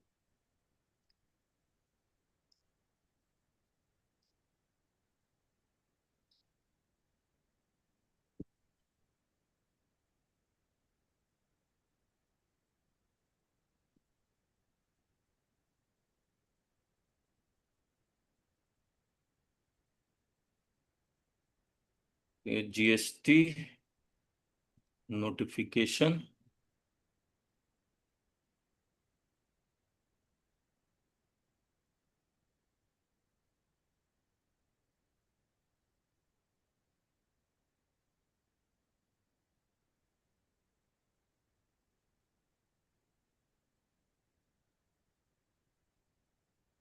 ये नोटिफिकेशन। अब देखेंगे इसमें जब आप नोटिफिकेशन देखेंगे तो दो तरह के नोटिफिकेशन है। एक जनरल नोटिफिकेशन जहां पर रूल्स, इंटरेस्ट का रेट, फॉर्म नोटिफाई करना वो सब रहता है। और दूसरा है central tax rate notification, integrated tax rate notification, UT rate notification और कंपनसेशन सेस रेट नोटिफिकेशन। ये सारे रेट नोटिफिकेशन सेंटर, इंटीग्रेटेड और यूनियन टेरिटरी टैक्स सिमिलर है, सेम है, एक्सेप्ट कंपनसेशन सेस। आप कंपनसेशन सेस में देखेंगे तो कुछ 2017 में आया, उसके बाद 2018, 2019, 19 के बाद शायद होगा भी नहीं, 2020 ये देखिए खत्म है। तो हम लोग आपको जो बताने वाले हैं रेट नोटिफिकेशन को पढ़ना कैसे चाहिए। तो हमने क्या किया, कई सारे रेट नोटिफिकेशन हमने यहाँ पर डाउनलोड किए हुए हैं। मैं एक एक करके खोल के भी आपको दिखलाऊंगा। हम लोग रेट नोटिफिकेशन की एक किताब लिखने की कोशिश कर रहे हैं। उस किताब जितनी हमने लिख ली है उसके बारे में आपको बताएंगे। मैं आपसे सबसे पहले रेट नोटिफिकेशन में आता हूं। जो पहला नोटिफिकेशन होता है उसको हम लोग प्रिंसिपल रेट नोटिफिकेशन बोलते हैं। गुड्स का रेट नोटिफिकेशन अलग आएगा, सर्विसेज का रेट नोटिफिकेशन अलग आएगा। मैं दोनों बता देता हूं कैसे पढ़ना है। अगर आप गुड्स का रेट नोटिफिकेशन सेंटर का देखेंगे तो वो है 1/2017 सेक्शन 9 सबसेक्शन 1। सेक्शन 9 सबसेक्शन 1 लेवाई का सेक्शन है, जहां पर वो कहता है सप्लाई होना चाहिए, बिजनेस होना चाहिए, कंसिडरेशन होना चाहिए, इंट्रास्टेट होना चाहिए या इंटरस्टेट होना चाहिए, एंड जो रेट लगेगा विच विल बी नोटिफाइड। अगर नोटिफाइड लिखा हुआ है तो हम लोग को ऑब्वियसली नोटिफिकेशन ही देखना है। अगर प्रिस्क्राइब लिखा हुआ है तो रूल्स में जाके देखेंगे। तो ये लिखता है सेंट्रल, अगर गुड्स का कोई रेट आपको पता करना है तो उसके लिए rate notification 1/2017, this is the principal notification, this is the first notification. Similarly जो सिमिलर नोटिफिकेशन है इंटीग्रेटेड टैक्स रेट का और सेस में, सारे गुड्स इन्वॉल्व नहीं है, कुछ गुड्स इन्वॉल्व है सेस में, 1/2017। अब सर्विसेज में अगर आप देखेंगे तो सेंट्रल रेट नोटिफिकेशन 11/2017 है, इंटीग्रेटेड टैक्स सिमिलर है, सेस कुछ अलग है। तो ये रेट नोटिफिकेशन 11/2017 मैं एक बार खोल के दिखलाता हूं आपको। मैं क्यों सर्विसेज में ज्यादा फोकस करूंगा आपको। ये 11/2017 28 जून 2017 एकदम नीचे जाएंगे तो लिखा होगा इफेक्टिव फ्रॉम 1 जुलाई 2017। इसमें सेक्शन देखिए कौन कौन से सेक्शन यूज है। Section 9 subsection 1, 11 subsection 1। अब 9 सबसेक्शन 1 तो रेट नोटिफाई कर रहा है, 11 एग्जेम्पशन नोटिफिकेशन है। तो यहां पर 11 क्यों यूज किया हुआ है? सेक्शन 11 सिंपली इसलिए यूज किया हुआ कि कुछ जगह जहां पर रेट है 18% और वो ये कह रहा है कि 10% हम एग्जेम्प्ट करेंगे, हम रेट लगाएंगे 80%। कहीं कहीं कुछ जगह लिखा हुआ है कि रेट है 18%, लेकिन अगर आप आईटीसी नहीं लेंगे तो हम रेट लगाएंगे 2.5%। वहां पर सेक्शन 11 यूज हो रहा है। 15 सबसेक्शन 5 वैल्यूएशन का है। अब आपको भी पता है कि ये जो वैल्यूएशन जैसे लैंड और बिल्डिंग, प्लीज म्यूट कर लीजिए अगर आप कहीं और बिजी है तो।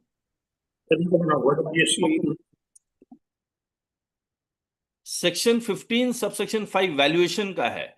लैंड बिल्डिंग जब बिकता है तो 1/3 ऑफ द वैल्यू सब्ट्रैक्ट करना पड़ता, तो सेक्शन 15 वहां यूज हो रहा है। सेक्शन 16 क्यों यूज हो रहा है? क्योंकि रेट नोटिफिकेशन आपने देखा होगा, रेट नोटिफिकेशन में कि दे आर सेइंग अगर आप 2.5% का रेट है तो आईटीसी इज रेस्ट्रिक्टेड। आप गुड्स का आईटीसी नहीं ले सकते, सर्विसेज का आईटीसी नहीं ले सकते, कैपिटल गुड्स का आईटीसी नहीं ले सकते। कहीं कहीं किसी एक का आईटीसी नहीं ले सकता, कहीं तीनों का नहीं ले सकता, कहीं किसी दो का नहीं ले सकता। तो डिपेंड करता है कौन कौन सा रेट है। और सीजीएसटी एक्ट, ये सिमिलर नोटिफिकेशन जब आप आईजीएसटी का खोलेंगे तो उसमें सेक्शन 5 सबसेक्शन 1 लिखा होगा, सेक्शन 6 लिखा होगा, वगैरह वगैरह लिखा होगा। और इंट्रास्टेट सप्लाई, और जब आप आईजीएसटी देखेंगे तो वहां इंट्रास्टेट सप्लाई लिखा होगा। अब आते हैं यहां पर, देखिए चैप्टर 99 से शुरू हो रहा है। वही चैप्टर 99, क्योंकि जो गुड्स का एचएसएन है वो 98 तक खत्म होता है, फिर 99 में क्या आ जाता है? सर्विसेज शुरू हो जाता है। तो चैप्टर 99, इसके आगे सेक्शन 5 जो कंस्ट्रक्शन सर्विसेज है, फिर हेडिंग 9954 जो 4 डिजिट का है। तो 99 इज द चैप्टर जो हर जगह सर्विस अकाउंटिंग कोड में मिलेगा। Section 5 is the construction services, 4 is the heading. तो 4 डिजिट का हेडिंग होता है 9954। फिर इसमें कई सारे सब एंट्रीज हैं। ये सीरियल नंबर 3, 1, 2, 3 ये इंपॉर्टेंट है। तो थर्ड का 1 में जो रेट लिखा हुआ है वो 9%, कंडीशन कुछ भी नहीं लिखा हुआ, इसका मतलब you can avail the ITC. अब मैं आपको सेक्शन 5 में कंस्ट्रक्शन सर्विसेज, सेक्शन 6 में देखिए क्या लिखा हुआ है। Distributive trade services, accommodation, food and beverage service, transport services, gas, electricity and distribution services, ये 6 है। अब आप जब हेडिंग देखेंगे तो वो आ जाएगा 9961। 1 में क्या लिखा हुआ है? Services in wholesale trade. 2 में लिखा हुआ है सर्विसेज इन रिटेल ट्रेड। जब इसको और थोड़ा सा इन डेप्थ जाके एनालिसिस करेंगे तो why services in wholesale trade is here, why services in retail trade is here. क्योंकि अगर होलसेल ट्रेड और रिटेल ट्रेड में you are buying and selling goods तो सप्लाई ऑफ गुड्स है, सप्लाई ऑफ सर्विसेज नहीं है। उसके बावजूद why this is here? They are not writing support services in wholesale trade और support services in retail trade, they are simply writing services in wholesale trade. तो यहां पर explanation में they are writing this service does not include sale or purchase of in goods, क्योंकि sale and purchase of goods is supply of goods, उसके लिए आपको HSN देखना है। but includes services of commission agents, commodity brokers, auctioneers and all other traders।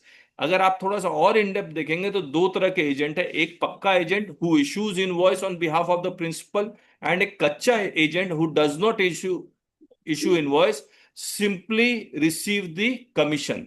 तो यहां पर क्या कच्चा एजेंट आएगा? तो और ज्यादा इनडेप्थ पढ़ेंगे तो आपको पता लगेगा कि क्या होने वाला है। इसके बाद 9963 accommodation food and beverage services, इसमें कई सारे चेंजेस आए, कई सारे चेंज। ये तो प्रिंसिपल नोटिफिकेशन है 9963। अब तो इन्होंने कह दिया स्पेसिफाइड प्रीमाइसेस में अगर रेस्टोरेंट होगा तो क्या होगा, डिक्लेयर टैरिफ की जगह इन्होंने वैल्यू ऑफ सप्लाई कर दिया, ये सब तमाम चीजें चेंज की है। लेकिन अगर आपको जानना है कि ये 9963 में किस तरह की सर्विसेज इन्वॉल्व होती है तो आपको सर्विस अकाउंटिंग कोड देखना पड़ेगा। एक मिनट, ये आपको सर्विस अकाउंटिंग कोड देखना पड़ेगा। तो मैं क्या करता हूँ, सर्विस अकाउंटिंग कोड निकाल लेता हूँ। मैं अपनी वेबसाइट में पहले चलता हूँ, मैं वहां दिखलाता हूँ आपको, फिर बात करता हूँ। बीच में किसी को सवाल करना तो प्लीज डू आस्क।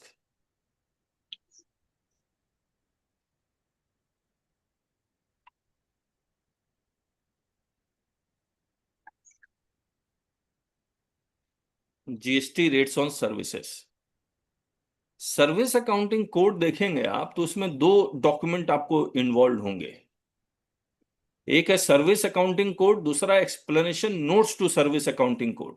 ये सर्विस अकाउंटिंग कोड नजर आ रहा होगा आपको, ये वाला, जहां पर 9954 कंस्ट्रक्शन सर्विसेज है, लेकिन 6 डिजिट में जाना है। तो कंस्ट्रक्शन सर्विसेज किस चीज का, construction services of single dwelling और मल्टी ड्वेलिंग और मल्टी स्टोरी रेजिडेंशियल बिल्डिंग, तो ये 995411 इस तरह से। तो construction services of building, general construction services of civil engineer works, ये 99542 आ गया। ये ग्रुप है, इसको कहते हैं 5 डिजिट को।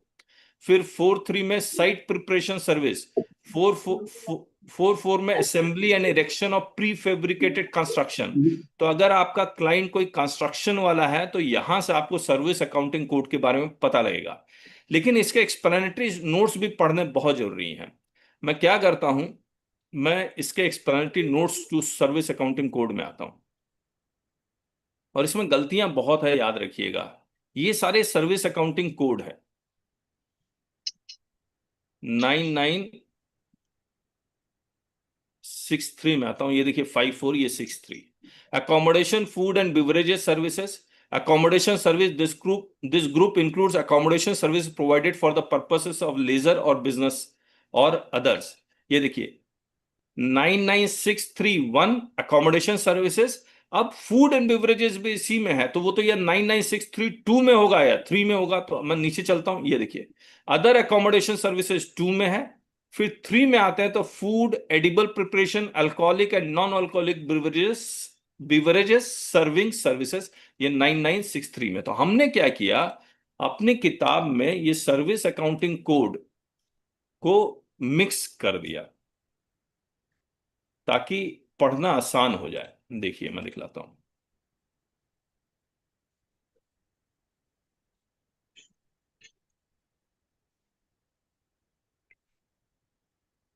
Accommodation food and beverages service, service accounting code serial number 719963 accommodation food and beverage service, 72 serial number 99631 accommodation service. अब इन accommodation services में देखिए क्या क्या आ रहा है, रूम और unit accommodation service provided by hotels, inns, guest house, club and the like.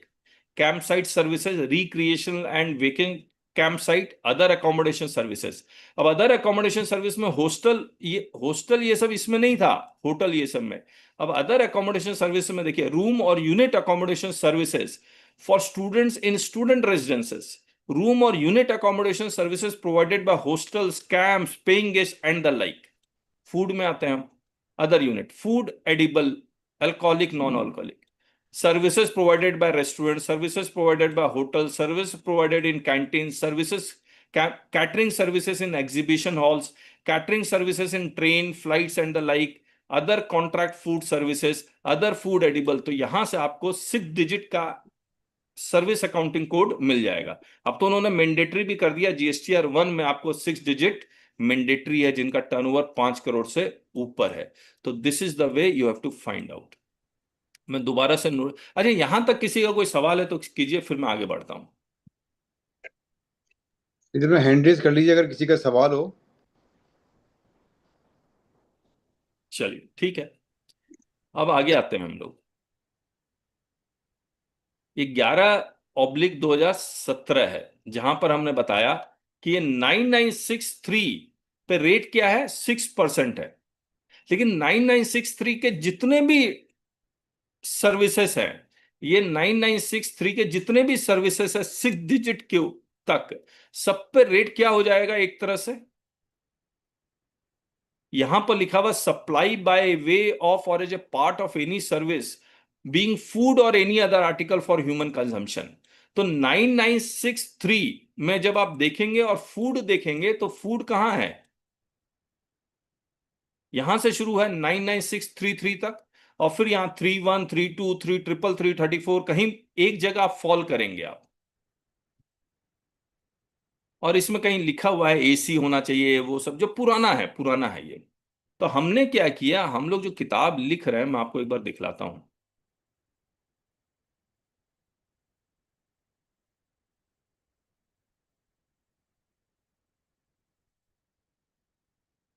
इतने सारे चेंजेस हुए हैं। मैं फूड में आता हूं, अकोमोडेशन एंड फूड।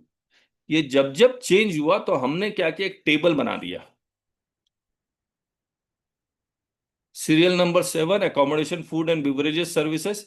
ये देखिए 1 जुलाई 2017 से लेकर 14 नवंबर 2017 तक ये रेट चल रहा था। और इसका हमने कुछ सर्कुलर्स डाल दिए, और ये देखिए हमने एक समरी ऑफ टैक्स रेट्स बना दिया। Food served in a restaurant without air conditioner and without a liquor licence 6% with ITC, 6% with ITC. Accommodation declared tariff rupees 1000 and above but less than rupees 2500, 6% with ITC, 6% with ITC. Food served in a restaurant without air conditioning but this ये लिखा हुआ है हमने। ये serial number 7 के सब entry हैं। फिर टेबल नंबर 2, 15 नवंबर 2017 से 26 जुलाई 2018 तक।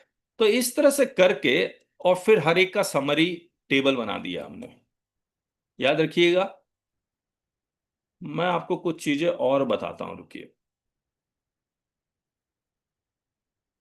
9963 के बाद जो सीरियल नंबर 8 में है वो है पैसेंजर ट्रांसपोर्ट सर्विसेज। फिर 9965 serial number 9, transport of goods by rail वगैरह, बहुत सारी। ये पूरा है सीरियल नंबर कहां तक चल रहा है, 9973। मैं 9986, रुक जाइए।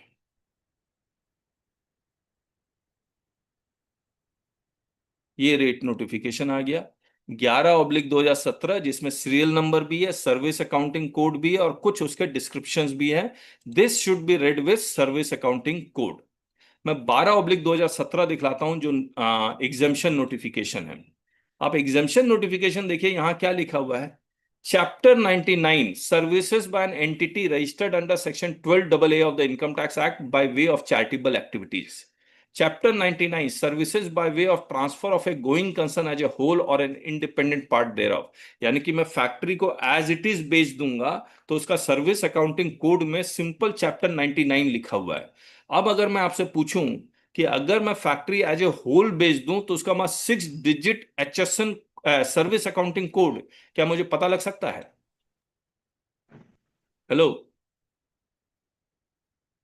Pure service excluding works contract, इसमें भी चैप्टर 99 लिखा हुआ है। सर्विस अकाउंटिंग कोड 6 डिजिट में आप पता ही नहीं लगा सकते, क्योंकि transfer of A going concern का मतलब लैंड, बिल्डिंग, फैक्ट्रीज और बाकी जितनी भी चीजें आपने एक साथ बेच दी है। जब आपने एक साथ बेच दी है without dividing the individual component, तो उसका service accounting code 6 digit level पे पता लगाना बहुत मुश्किल है।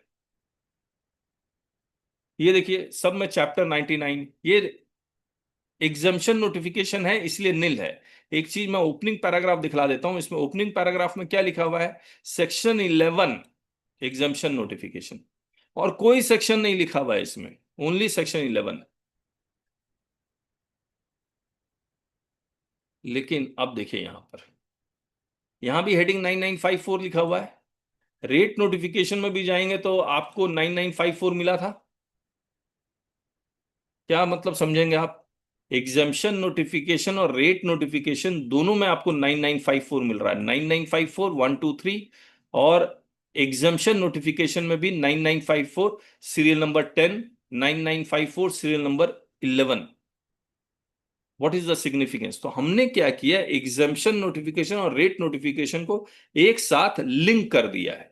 लिंक करने से क्या हुआ देखिए, ये सब ओपनिंग पैराग्राफ हमने लिखा हुआ है, लेकिन लिंकेज से क्या हुआ ये बता रहा हूं आपको।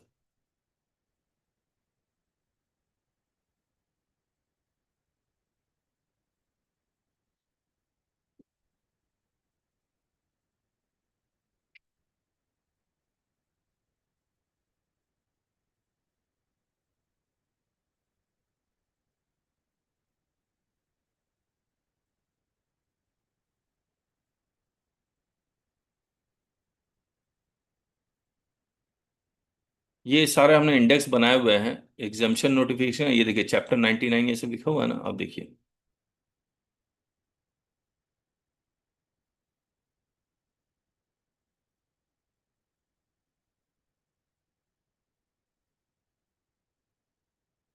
ये देखिए 9954 कंस्ट्रक्शन सर्विसेज, इसका सीरियल नंबर 3 में और 38 में आपको रेट नोटिफिकेशन के सीरियल नंबर 3 और 38 में आपको मिलेगा कंस्ट्रक्शन सर्विसेज। और एग्जाम्पशन नोटिफिकेशन में मिलेगा सीजीएसटी का सीरियल नंबर 10, 10A और 11 में आपको एग्जाम्पशन मिलेगा। तो कंस्ट्रक्शन सर्विसेज 9954 सीरियल नंबर 338 में रेट नोटिफिकेशन है, और सीरियल नंबर 10, 10A और 11 में एग्जाम्पशन नोटिफिकेशन है। उसी तरह से अगर आप देखेंगे accommodation food and beverages services, इसमें रेट भी लिखा हुआ है सीरियल नंबर 7 में। और आप देखिए हॉस्टल का एग्जाम्पशन लिखा हुआ है, कहीं कहीं जैसे रिलीजियस प्रिसिंट्स को आप किराए पे दे रहे हैं तो उसका भी एग्जाम्पशन लिखा हुआ है। वो सब आपको एग्जाम्पशन 12, 13, 13 या 14 और या 16, 66 में मिलेगा। तो आपको रेट नोटिफिकेशन को अच्छे तरह से पढ़ने के लिए आपको सबसे पहले सर्विस अकाउंटिंग कोड तक पहुंचना होगा। सर्विस अकाउंटिंग कोड में पहुंचने के बाद आपको सीरियल नंबर रेट नोटिफिकेशन का और सीरियल नंबर एग्जाम्पशन नोटिफिकेशन का पहुंचेंगे, तब जाके आपको पता लगेगा कि इसके ऊपर रेट कितना लगेगा। मैं चाहता हूं कि आप लोग कोई एक सर्विसेज आप मुझसे पूछें, देन मैं आपके बिहाफ पे इसको मैं ढूंढूंगा और उसका मैं रेट बताऊंगा आपको। एनीवन? हेलो। हाँ। हाँ सर, जैसे हम लोग फूड कैटरिंग का है, टेंट हम्म। वाले क्या करते हैं, फूड कैटरिंग के लिए अपना ऑर्डर लेते हैं। तो हम्म। फूड कैटरिंग में क्या रेट लगाएंगे सर हम? फूड कैटरिंग में क्या रेट लगाएंगे सर? चलिए हमारे यहाँ ये देखिए। कहा जाता है कि जैसे सरकारी टेंडर हुआ कोई, तो हाँ, सरकारी टेंडर वाले कहते हैं भैया हम तो जीएसटी देंगे नहीं, हम तो इसमें हमारा तो नील है। लेकिन फूड कैटरिंग में तो 5% वो चाहते हैं, 5% या 12% क्या लगेगा सर? ओके। तो देखिए, और ये आज का देखना है हम लोग को। जी सर, आज की डेट में। तो अब हम लोग आज का अगर देखना है तो हम लोग को ये देखिए टेबल 4 1 अप्रैल 2025 ऑनवर्ड्स। अब फूड कैटरिंग का हम लोग को पता है सर्विस अकाउंटिंग कोड क्या है, वो है 9963, करेक्ट है ना? जी। अब 9963 में आप कैटरिंग सर्विसेज आप किसको दे रहे हैं? गवर्नमेंट को दे रहे हैं। गवर्नमेंट तो को। 9963 accommodation food and beverage service, food service में कहा आएंगे? Food edible preparation alcoholic and non alcoholic beverage serving services. तो 99633 में आ गए, 5 डिजिट में आ गए। जी। अब आपको अगर 6 डिजिट में पहुंचना है तो आप क्या करेंगे? एक एक करके पढ़ते हैं आप। सर्विसेज प्रोवाइडेड बाय रेस्टोरेंट, आप रेस्टोरेंट है? नहीं sir. Services provided bye hotel, इन, गेस्ट हाउस, क्लब, ये है? नहीं sir. Okay. Services provided in canteen and other similar establishments? कह सकते हैं सर इसमें हम, क्योंकि हम टेंट का काम करते हैं तो हमें टेंडर मिलता है आप क्लाइंट क्या को। गवर्नमेंट को कैटरिंग कर रहे हैं? गवर्नमेंट को जैसे मान लीजिए यूपी गवर्नमेंट ने क्या किया कि शादी विवाह समारोह का एक आयोजन किया, ओके, ठीक तो है। तो उसका ये टेंडर इशू हुआ, तो ओके, उसमें खाने का टेंडर मिला हमें। आप सर्विस अकाउंटिंग कोड क्या डालते हैं उसमें? 9963। नहीं नहीं, 6 डिजिट में। नहीं सर, 4 डिजिट में डालते हैं केवल। अच्छा ठीक है, तो अब 6 डिजिट ढूंढना हम लोग को। अदर कॉन्ट्रैक्ट फूड सर्विसेज में देखिए एक्सप्लेनेटरी नोट्स में क्या लिखा हुआ है। This service code includes food preparation and or supply services based on contractual arrangements with a customer at institutional, governmental, commercial or industrial locations specified by the customer other than for transportation companies on an ongoing basis. Food service concession service, that is the provision of operating services by operators of eating facilities such as canteens and cafeterias. इसमें आएगा आपका? हाँ sir, इसमें count होगा मेरा। इसमें मुझे नहीं लगता काउंट होगा, क्योंकि ये लिखा हुआ on an ongoing basis. Ongoing basis है। ऑनगोइंग बेसिस में क्या होता है? मतलब नहीं सर, वो तो टेंडर होता है सर, केवल एक वन टाइम होता है ना? One time sir. ठीक है। तो अब हम लोग को कहाँ ढूंढे? यहां देखते हैं। This service code include service provided bye refreshment stands, fish and, अच्छा ये स्टैंड वाला, तो यहां भी नहीं आएंगे आप। यहां भी नहीं आ रहा है क्योंकि ऑनगोइंग बेसिस नहीं है। ये airline company and transportation companies के लिए यहां नहीं आएंगे। Catering services in exhibition halls, events, marriage halls and other outdoor indoor functions, यहां आ सकते हैं आप। यहाँ आ सकते हैं, क्योंकि इसमें मैरिज हॉल तो उस दिन के लिए रहता ही है गवर्नमेंट की तरफ से। ठीक है, तो हम लोग ये एक 6 डिजिट में आ गए 996334 में। अब जी इसका, अब इस 9963 को हम लोग को ढूंढना पड़ेगा कि इसका रेट नोटिफिकेशन का सीरियल नंबर क्या है। तो क्योंकि हमने कुछ चीजें आसान कर दी है, तो हम लोग क्या कर रहे हैं, हम लोग सीधे इस रेट नोटिफिकेशन, सॉरी, यहां आएंगे और यहां पर हम लोग ढूंढेंगे 9963। तो ये 9963 आ गया। जी अब 9963 में हम लोग सीरियल नंबर 7 में ढूंढना है, और अगर एग्जाम्पशन है तो 12, 13, 13A और 14 और 66 में देखना। करेक्ट है। जी अब अगर मैं सीरियल नंबर 7 में जाता हूं तो अब मैं रेट नोटिफिकेशन निकालूंगा, क्योंकि रेट नोटिफिकेशन मेरा बनाया हुआ है। तो हम लोग सीधे रेट नोटिफिकेशन 1 अप्रैल 2025 ऑनवर्ड्स यहां आ गए। यहां पर अगर आप देखते हैं तो क्या कह रहा है, प्लीज म्यूट कर लीजिए। आदू पानी पिला दो।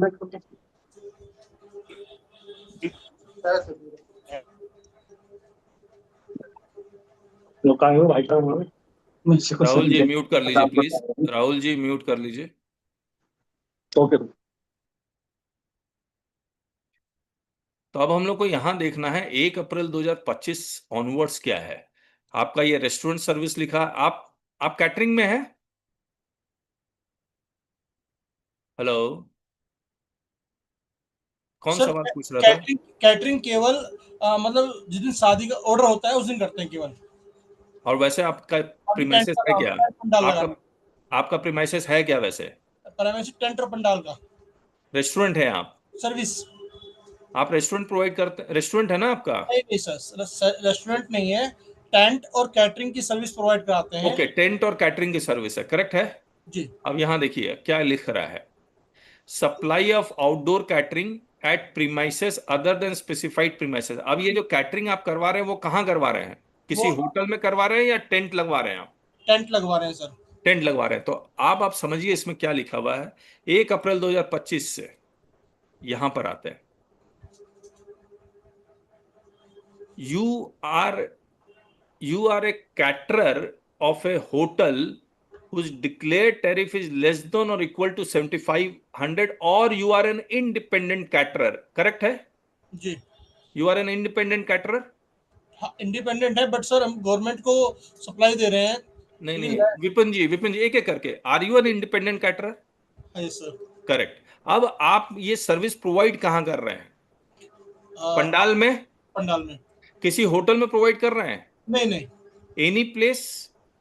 एनी प्लेस तो हाँ कहीं भी नहीं, हो सॉरी सकता है। सॉरी सॉरी सॉरी, आप एक इंडिपेंडेंट कैटरर है हाँ जी। and you are not providing that service in any hotel, नहीं, होटल में प्रोवाइड नहीं करते so सर।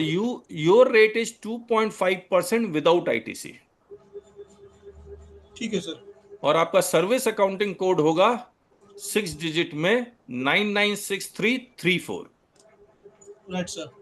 करेक्ट है। करेक्ट है सर। अच्छा, अब यहां पर एक आपके पास, अगर किसी के पास नोटिस आया हो तो मुझे बताइएगा आप। मान लीजिए आपने, आपका रेट है 2.5% विदाउट ITC। विपिन जी आपने क्रेडिट ले लिया किसी पीरियड का, तो आपका रेट क्या हो जाएगा? सर 9 मतलब हाँ जी, 18 होना चाहिए। 18 हो जाएगा। हाँ जी सर। इसको अगर आप पूरा ढंग से पढ़ेंगे तो ये 18%, 9 + 9 कहाँ जाएगा? मैं कहाँ पढ़ूं 9 होगा? एक एक करके मैं दिखलाता हूं। 9 होने के लिए, ये तो होटल अकोमोडेशन में तो होगा नहीं, ये रेस्टोरेंट सर्विसेज में 2.5 लिखा हुआ, यहां नहीं होगा। यहां 2.5, 2.5 होटल लिखा हुआ है, यहां भी 2.5 लिखा हुआ, करेक्ट है। यहां पर आप इंडिपेंडेंट कैटरर नहीं है, तो यहां तो आएगा नहीं 9% विद ITC में आएगा नहीं। कहां लिखा हुआ है 9%? क्या यहां आ जाएगा accommodation food and beverage service other than 1 to 5 above 9%, क्योंकि आपने ITC ले ली है। सर पहले 18 में ही ले रहे थे, 9 ले रहे थे पहले, तो विभाग ने देने से मना कर दिया था कि 9 नहीं देंगे, हम तो 5 देंगे। नहीं नहीं, मैं समझ गया, लेकिन मैं ये कह रहा हूं अगर आपने गलती से ITC ले लिया है तो क्या 18% लगेगा? यहां पर फॉल कर जाएंगे आप? सर अभी तक तो हमने आईटीसी क्लेम किया नहीं, 5% में दे रहे हैं वैसे। नहीं, हम लोग तो एकेडमिक डिस्कशन कर रहे हैं ना। अगर आपने आईटीसी ले लिया, क्योंकि मेरे पास एक क्लाइंट आया है जिसने आईटीसी ले लिया, डिपार्टमेंट 18% लगा रहा है। सर हमने 18 पे किया था स्टार्टिंग में। नहीं विपिन जी, आपने मेरा सवाल नहीं समझा। अगर कोई पार्टी गलती से आईटीसी ले लेता है तो क्या उसको 18% लगेगा? तो जवाब है नहीं, डिपार्टमेंट 18% लगा ही नहीं सकता। मैंडेटरी रेट 5% है, ये यहां लिखा हुआ है। For the removal of doubt, it is hereby clarified that supply is covered under 2, 3, 4 and 5. At column 3 shall attract central tax prescribed this, which is a mandatory rate and shall not be levied at a rate as specified under this entry. 9% किसी हालत में नहीं लग सकता। जब भी लगेगा 5% लगेगा without ITC. Even if he has taken ITC तो डिपार्टमेंट मैक्सिमम आईटीसी को रिवर्स करवा सकता है, डिफरेंशियल 13% टैक्स नहीं मांग सकता है। चलिए, और कोई सवाल प्लीज पूछिए। ठीक है सर, रेस्टोरेंट से रिलेटेड एक क्वेश्चन पूछूंगा मैं। हाँ पूछिए ना सर। प्लीज पूछिए। ठीक है सर, रेस्टोरेंट्स में नॉर्मली जो रेट ऑफ टैक्स है विदाउट आईटीसी 2.5% है। हाँ, यदि वो अपने रेस्टोरेंट में कोल्ड ड्रिंक की सप्लाई करता है या आइसक्रीम की सप्लाई करता है, ठीक है ना, वो तो सप्लाई ऑफ गुड्स है, उसका सेपरेट रेट लग जाएगा। ये तो हमने, मुझे याद है आपके साथ डिस्कस भी किया था। कोल्ड ड्रिंक को बॉटल कोल्ड ड्रिंक को गिलास में सर्व करता है तो सप्लाई ऑफ सर्विस है, एज इट इज दे देता है तो सप्लाई ऑफ गुड्स है। एज इट इज दे देता, जैसे आइसक्रीम। ठीक है, तो गुड्स का रेट लगेगा, गुड्स का। वो गुड्स का लगे नहीं उसमें सर, ये मेरा पूछना था, उसमें वो आईटीसी क्लेम करेगा कि नहीं करेगा? क्यों नहीं करेगा, बिल्कुल करेगा। दो डिफरेंट टैक्स लेगा वो। करेक्ट। हाँ नवीन जी पूछिए सवाल। सर मेरा कहना आपसे एक चीज पूछनी थी। हाँ, जैसे अभी बैठ जाइए ना, एक जगह बैठ जाइए और कैमरे में देख के बोलिए, तो मुझे भी अच्छा लगा कि आप सीरियस सवाल कर रहे हैं। जी सर मेरा सवाल ये था कि हाँ। टेंट और कैटरिंग दोनों सर्विस जैसे हम दे रहे हैं, तो क्या टेंट के लिए आईटीसी लिया जा सकता है? नहीं, अगर आप सिर्फ टेंट दे रहे हैं, मान लीजिए पंडाल और शामियाना दे रहे हैं, कैटरिंग के लिए सिर्फ पंडाल और कैटरिंग जैसा अभी चल रहा था, टेंट और कैटरिंग के लिए पंडाल वाला, तो क्या टेंट और कैटरिंग जैसे टेंट वाला टेंट पर गर्ग साहब उस पर है 5%? अरे गर्ग साहब आप सीरियस ही नहीं है सवाल करने में, आप कहीं और देख रहे हैं। मैं जो बोल रहा हूँ आप बोल ही नहीं रहे हैं। आप एक जगह बैठ जाइए ना। जी सर। आप एक जगह बैठ के सवाल कीजिए गर्ग साहब, तो अच्छा लगेगा मेरे को। संतोष जी पूछिए सवाल। हाँ सर, नमस्कार सर। नमस्ते नमस्ते सर ये पूछा, जो गवर्नमेंट जो टेंडर निकलता है, हम टेंट लगाते हैं हाँ एमपी में, तो उसमें जो हमको पेमेंट आता है उसमें 18% जीएसटी वो हमको पेमेंट करते हैं। फिर से कहिए, क्या सवाल है आपका? जो हमको टेंडर मिला और जो गवर्नमेंट ने हमको पेमेंट किया, उस पर 18% गवर्नमेंट हमको जीएसटी देती है। अच्छा, तो हम उसको तो 18% जीएसटी पे ही रिटर्न फाइल करेंगे और आईटीसी क्लेम करेंगे सर। हाँ, ये सही है ना सर? नहीं, रेट नोटिफिकेशन का सवाल कहाँ है? प्लीज नहीं, गवर्नमेंट हमको प्लीज मुझे ना रेट नोटिफिकेशन का सवाल करें ना, मैं जिस पर्पस के लिए आया हूँ वो पर्पस सॉल्व करें। आप मुझसे पूछिए कि ये मैं ये सर्विस प्रोवाइड करता हूँ, इसका सर्विस अकाउंटिंग कोड ये है, मैं कैसे रेट तक पहुंचूंगा, मुझे वैसे सवाल चाहिए। हाँ वही पूछना चाह रहा हूँ। आप तो नेचर ऑफ सर्विस वही बताइए service Santosh ji, nature of service बताइए फिर। हमारा टेंट लगा रहा है, शामियाना लगा रहे हैं। आप मतलब गवर्नमेंट आप पंडाल और शामियाना सर्विस दे रहे हैं, करेक्ट है? जी बिल्कुल। तो ये पंडाल और जो शामियाना सर्विस है उसका सर्विस अकाउंटिंग कोड क्या है आपका? वो अभी हम कोई क्लेम नहीं कर देना, गवर्नमेंट हमको बताती है। सर्विस अकाउंटिंग कोड पता ही नहीं है आपको? नहीं। ओके, एक मिनट रुक जाइए। जी। शामियाना, ये मिल गया मेरे को। ये भी 9963 में आ रहा है। 12 camp site services, this service code includes provision of space for recreational vehicle or tent typically provided on a daily, weekly or other basis, provision of space under protective shelters or plain bivouac facilities for placing tents and or sleeping bags, pandal or shamiana services for जी बिल्कुल sir, बिल्कुल provided for organizing an official social or business function. Correct है? जी। हाँ जी बिल्कुल correct sir. तो ये 996312 हो गया। जी। अब 996312 में क्यों? यही तो खा रहे थे रोटी सब्जी। 996312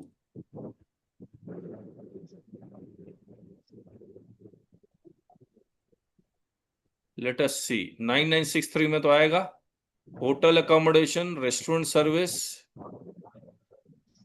तो होटल अकोमोडेशन है नहीं, कैंप शामियाना, रेस्टोरेंट है नहीं, नहीं। और आईआरसीटीसी है नहीं, आउटडोर कैटरिंग है नहीं आप, और कहाँ गए, यहाँ आ जाएंगे आप, जी। रेसिडुअल में आएंगे। You can claim the credit also. जी बिल्कुल। चलिए,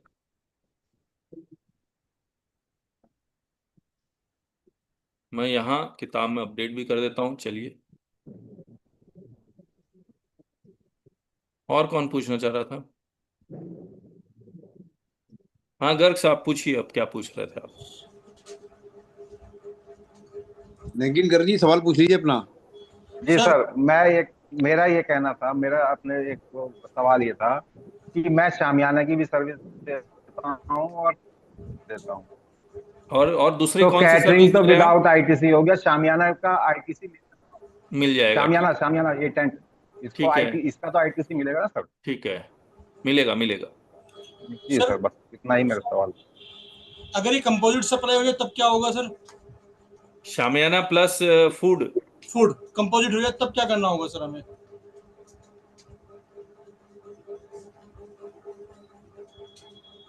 तब तो मुझे लगता है ये शामियाना प्लस फूड का नेचर ऑफ सर्विस क्या होता है, जैसे होटल में आप बैंक्वेट हॉल बुक करते हैं तो उसमें पर प्लेट से चार्ज करते हैं, करेक्ट है ना? बिल्कुल और वहां सही। पर प्रिंसिपल सप्लाई फूड सप्लाई माना जाता है, और उसको आउटडोर कैटरिंग या इंडोर कैटरिंग में आ जाता है वो। और फिर वो पूरे के पूरे रेट पे जो फूड सप्लाई है 100 rupees, sorry 1100 rupees per plate के बेसिस पे वहां पर 5% ही लगाते हैं वो। और अगर पंडाल और दोनों आप सर्विस कैटरिंग दोनों प्रोवाइड कर रहे हैं, तो मुझे तो लगता है कि ये आउटडोर कैटरिंग में composite supply of outdoor catering लिख तो दिया, लिखा हुआ है composite supply of outdoor catering together with renting of premises, pandal, shamiana etcetera 2.5% without ITC लिखा हुआ भी है। ठीक है, thank you sir. Anyone else? Sir इसमें अपना वही लगेगा ना एचएसएन कोड, तो 996334 लगेगा फिर सर? एचएसएन कोड क्या देखिए, है? ये composite supply of outdoor catering ये प्रीमाइस शामियाने के साथ है, तो दोनों अगर है और इसमें प्रिंसिपल सप्लाई अगर हम लोग मान रहे हैं आउटडोर कैटरिंग ही है, तो यस वही लगेगा। मीन्स आपका 6312 या 6334? 34। 34, ओके सर। और किन्होंने हाथ उठाया था प्लीज?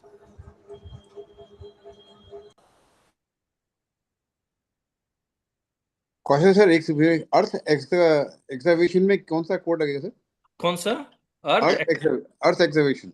रुक जाइए, अर्थ देखते हैं मिलता है कि नहीं। अर्थ मूविंग, अर्थ वर्क, ये रहा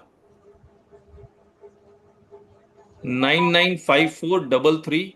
This 9954 excavating and earth moving service, large scale earthwork, excavation, sloping and earth moving services.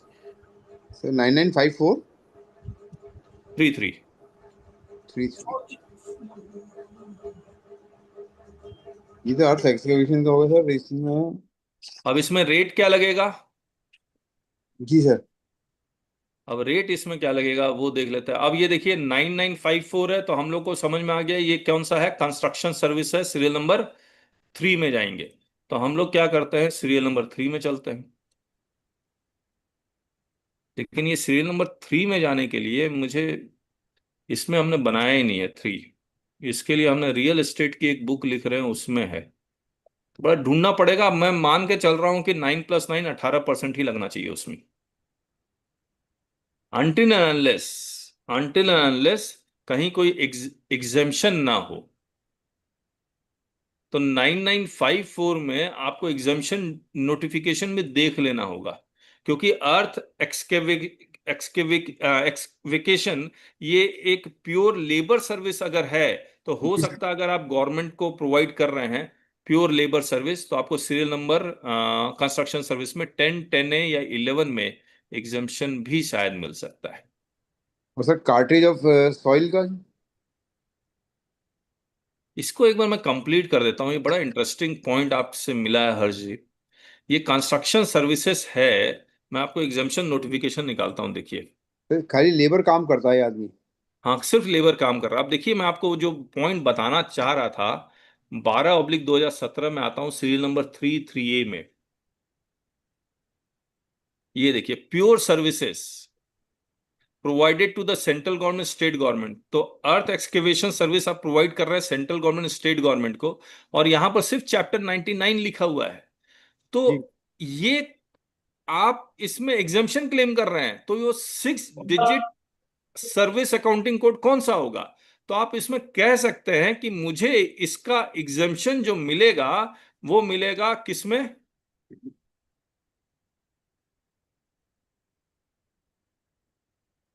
इसमें 995433। जी you sir. Are claiming exemption of this service accounting code wide. अब देखिए, सीरियल नंबर क्यों important हो जाता है? वाइड सीरियल नंबर कौन सा है? सीरियल नंबर, रुक जाइए फिर से।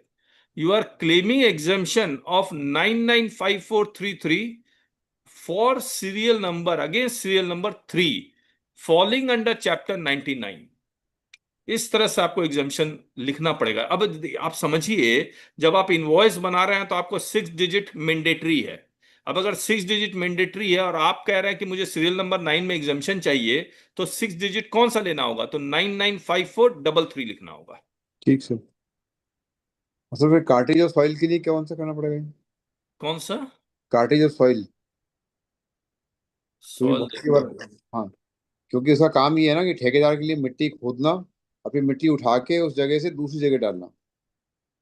ठेकेदार ये सारा काम कर रहा है? ये जो है, ये ट्रांसपोर्टर है, मतलब जो आदमी है ये, हाँ इसका अपना डंपर है, ट्रक है उसका। तो हाँ। ये मिट्टी खोदता है, उससे मिट्टी खोद के ठेकेदार के लिए, हम्म। और फिर वहां से मिट्टी उठा के जहाँ वो साइट कहता है उस साइट पर उसकी वो फिलिंग करता है। हर जी, ये जो ट्रांसपोर्टर है वो बिल्टी भी दे रहा है क्या? बिल्टी विल्टी कुछ नहीं, भाई लोकल साइट भी होता है, जैसे शायद 100 गज की दूरी पे है, 200 गज की दूरी पे या 500 गज की दूरी पे। बिल्टी नहीं दे रहा है? नहीं, बिल्टी का वहाँ जगह ही नहीं है, तो जंगल में है, काम हो रहा है। तो वो जंगल में जाता है, बालू निकालता है, ट्रक में डालता है और कहीं शिफ्ट कर देता है, करेक्ट है ना? वहीं वहीं पास में जहाँ साइट है, वहीं साइट के पास काम कब डालता है। ओके। वहीं किसानों से मिट्टी जैसे है, वो मिट्टी का जो कॉन्ट्रैक्ट है वो उसी के बिल्डर के नाम में होता है, जो वर्क, जिसके बाद वर्क कॉन्ट्रैक्ट है, कंस्ट्रक्शन का काम है। इसका काम तो सिर्फ इतना है कि वो बिल्डर से, जो जो बिल्डर है जो कंस्ट्रक्ट कर रहा है बिल्डिंग, वो इन्हें काम दे देता है। पेटी कॉन्ट्रैक्टर टाइप का है ये, कि भाई तुम मेरा मिट्टी का काम तुम कर दो, मिट्टी खोदो, जमीन मैंने ले रखी है गवर्नमेंट से इसका कॉन्ट्रैक्ट, और मिट्टी खोद के वहां से मेरी साइड पे डाला के डाल। तो उसमें कोई कौन सा एसोसिएशन कोड यूज करना चाहिए और रेट ऑफ टैक्स क्या लगना चाहिए? ये जो नेचर ऑफ सर्विसेज है, मैं इसको अगर ट्रांसपोर्टेशन सर्विस बोलता हूँ, जहां पर वो मिट्टी खोद के कहीं और फिर, तो ये मिट्टी खोदना, फिर लोडिंग, फिर ट्रांसपोर्टिंग, फिर अनलोडिंग, इतने काम कर रहा है वो। जी तो if I say that this is a composite supply of transportation, जिसमें ये एंसिलरी काम भी कर रहा है, जी सर। तो क्या वो हम लोग इसको डिवाइड करेंगे?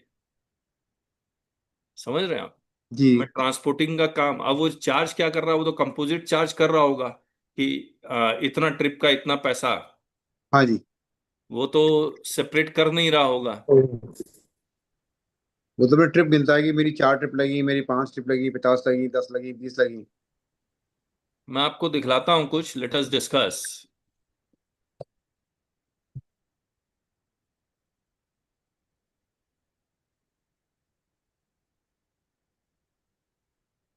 इसका एक सर्कुलर आया हुआ है, और सर्कुलर में ये कहा गया कि अगर ट्रांसपोर्टर इतने तरह की सर्विसेज प्रोवाइड करेगा तो उसको हम सेपरेट करेंगे, सेपरेट, इसको कंपोजिट सप्लाई नहीं मानेंगे।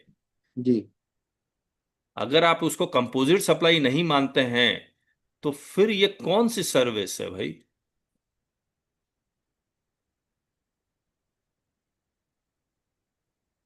तो वो कुछ बेच तो रहा नहीं सर, वो तो खाली सर्विस ही प्रोवाइड कर रहा है।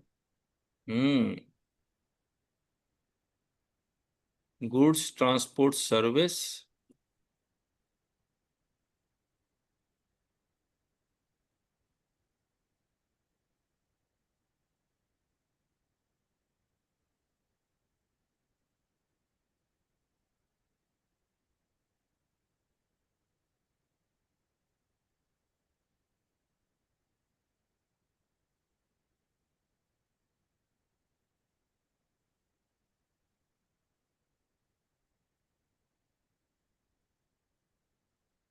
रुक जाइए, मुझे है ना वो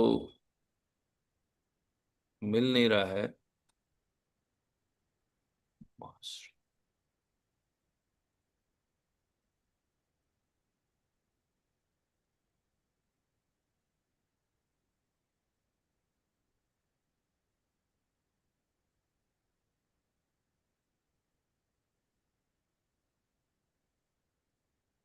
देखिए, एक ये सर्कुलर क्या आया है, रिप्रेजेंटेशन हैव बीन, ये आप ही वाला है, transport of mineral from mining pit head to railway siding this, तो मैं उसको भी उसी तरह से एक बार कर लेता हूँ। सिमिलर है कि आप बालू एक जगह से दूसरी जगह उठा रहे हैं, जी। तो इसको वो लेके जा रहा है सीरियल नंबर 18, और आपको बिल्टी नहीं दे रहा है, तो बिल्टी का इसको कह रहा है सर। एग्जेम्प्ट। जी। Usually, in such cases, the vehicles such as tipper, dumper, this are given on hire to the mining lease operator. Expenses this are borne by. Such services are nothing but rental service of transport vehicle with operator, which fall under the heading 9966 and attract GST at rate of 18% under serial number 10. तो मैं क्या करता हूं, मैं serial number 10 निकालता हूं आपके लिए। रेट नोटिफिकेशन मैं बता देता हूं, जीएसटी में अगर आप लोग ने, अगर रेट नोटिफिकेशन सबसे ज्यादा कॉम्प्लिकेटेड है, इतना कॉम्प्लिकेटेड है, जब मैं इसको जब पढ़ने लगा एक एक करके, तो मुझे लगा कि जो अगर रेट नोटिफिकेशन मतलब जो बाकी जो चैप्टर्स हैं आईटीसी के रजिस्ट्रेशन के, वो बहुत बहुत आसान लगेंगे जब आप ये रेट नोटिफिकेशन पढ़ने लगेंगे तो।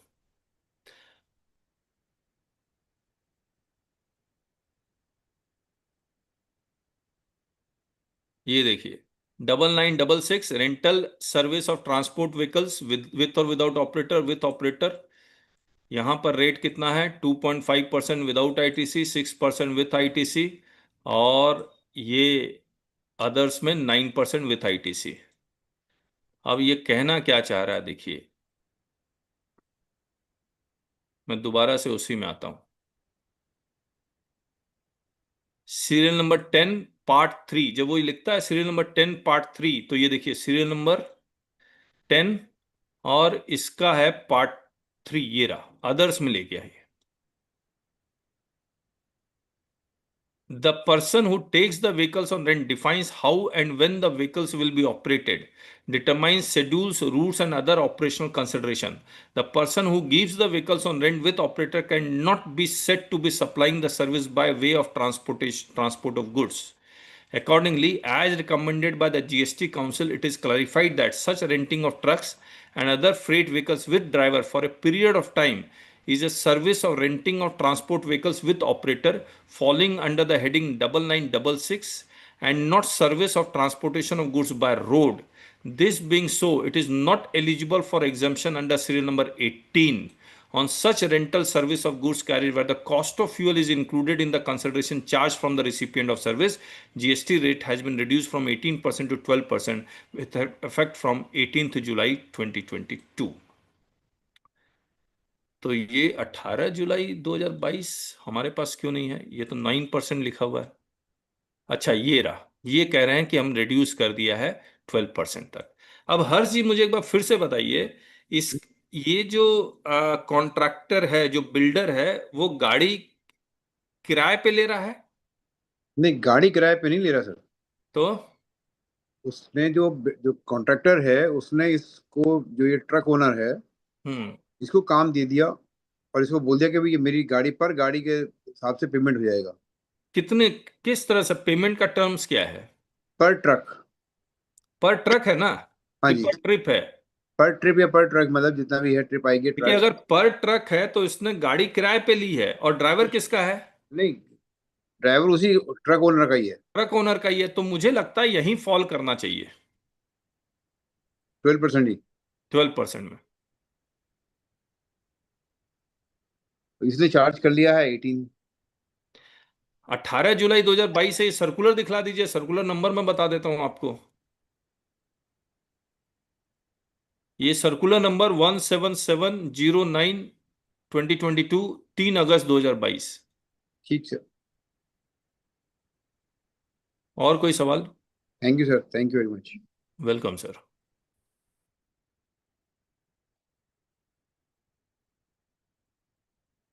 जी भाई का और कोई सवाल हो तो अपना पूछ लें, अपना हैंड रेस करें अपना। देखिए, बहुत रेट नोटिफिकेशन 4 टाइम्स 5 टाइम्स जो नॉर्मल जीएसटी है उससे ज्यादा है, विशाल भी है, मतलब बहुत ज्यादा पढ़ना पड़ेगा उसके लिए। तो मैंने आपको सिंपल एक थोड़ा सा इंट्रोडक्शन दिया है, बहुत ज्यादा तो मैं ऑब्वियसली कर नहीं सकता था, और मैं जल्दी जल्दी भी था। लेकिन आप अगर service, nature of service identify कीजिए, फिर सर्विस अकाउंटिंग कोड में जाइए। सर्विस अकाउंटिंग कोड जब आइडेंटिफाई हो जाए, then you go to rate notification. ये सीरियली आपको फॉलो करना पड़ेगा, तब जाके आप सही जगह पहुंच पाएंगे। तो you first identify the nature of service. जब नेचर ऑफ सर्विस पता लग जाएगा, then you go to service accounting code. जब सर्विस अकाउंटिंग कोड पता लग जाएगा, then you can go to rate notification और एग्जाम्पशन नोटिफिकेशन। उस रेट नोटिफिकेशन से आपको पता लग जाएगा कि कौन सा सीरियल नंबर में है। उसी सर्विस अकाउंटिंग कोड से अगर आप एग्जाम्पशन नोटिफिकेशन में जाएंगे, तब भी पता लगेगा कौन सा serial number. Then study all the three, then you can reach to a correct conclusion. मान लीजिए आप serial number accommodation food and beverages में गए, तो उसकी सारी सब एंट्री आपको एक एक वर्ड कॉमा के साथ पढ़नी पड़ेगी, then you are able to analyse. और अगर आपके पुराने केसेस हैं 1 जुलाई 2017 के, 2018 के, 2019 के, तो पुराने नोटिफिकेशन को पढ़ना पड़ेगा। फिर जो नया अगर अमेंडमेंट आया, whether that amendment is effective retrospectively और नॉट, उसकी वो अलग चैलेंज है, वो भी आपको समझना पड़ेगा। Yes please. सर एक क्वेश्चन है। हाँ, एक ईवी आ रही है सर आजकल क्या मार्केट आ रही है? में, ईवी स्कूटी। ओके। और उसके अंदर क्या होता है, जो परचेजर है जो वो क्या करता है कि गाड़ी के पार्ट्स अलग परचेज करता है, बैटरी अलग परचेज करता है और चार्जर अलग परचेज करता है। लेकिन जब उसको कंपोजिट सप्लाई करके बेचता है, वो 5% पे बेच रहा है उसे। ओके।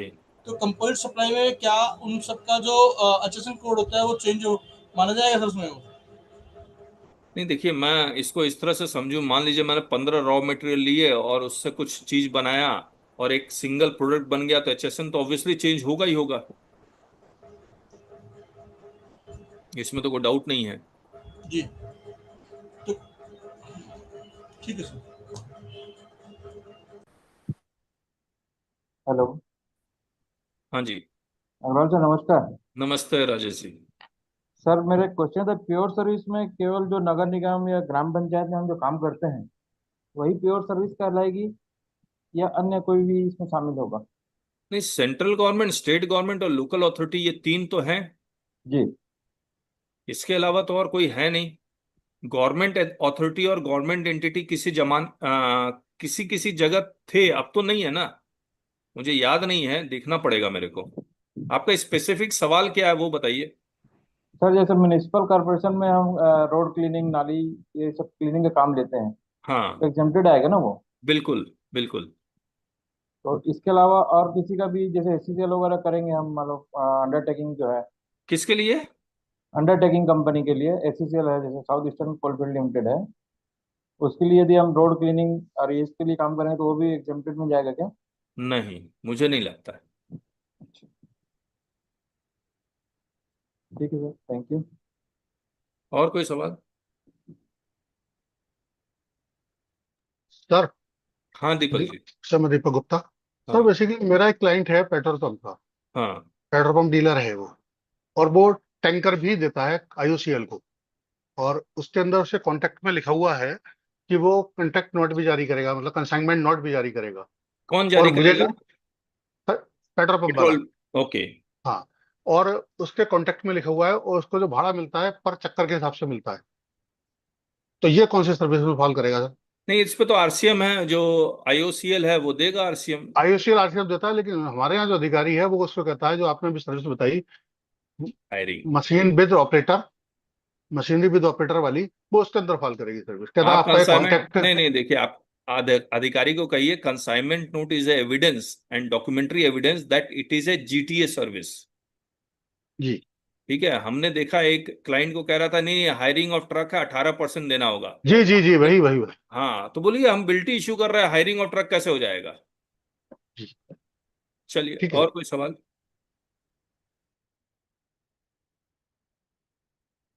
तो आगे चलेंगे बस।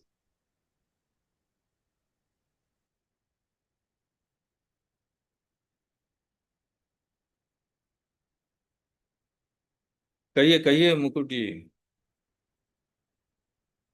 अनम्यूट कर लीजिए। जी सर, गुड इवनिंग सर।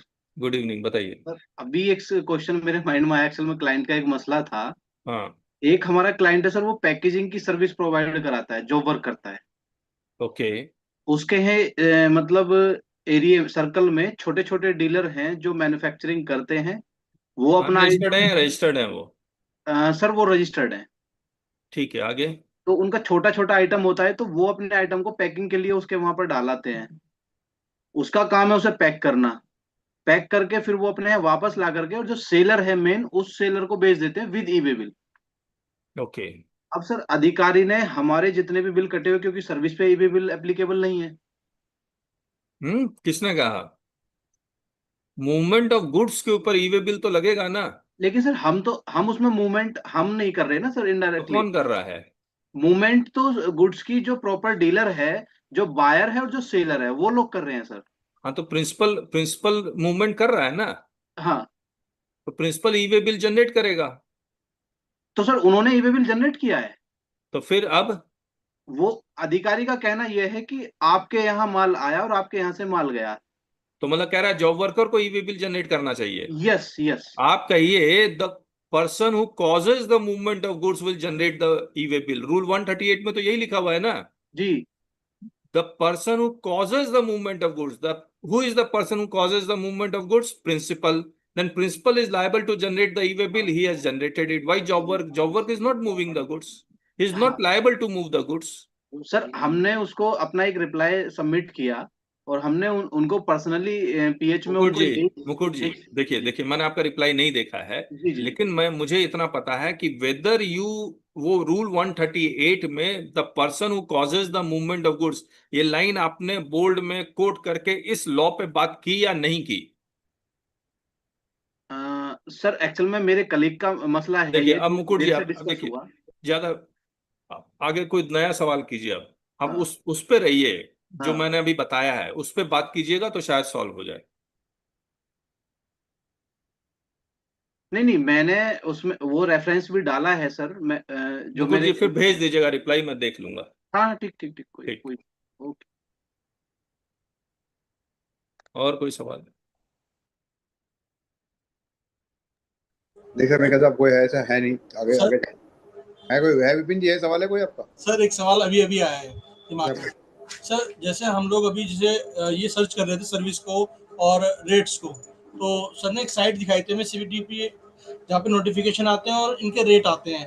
तो एक बार सर थोड़ा उसको एक्सप्लेन कर देंगे कि हम लोग कैसे बुक्स के अलावा कैसे ऑनलाइन सर्च कर पाएंगे उसको। नहीं, देखिए मैंने आपको सर्विस अकाउंटिंग कोड तो दिखला ही दिया था।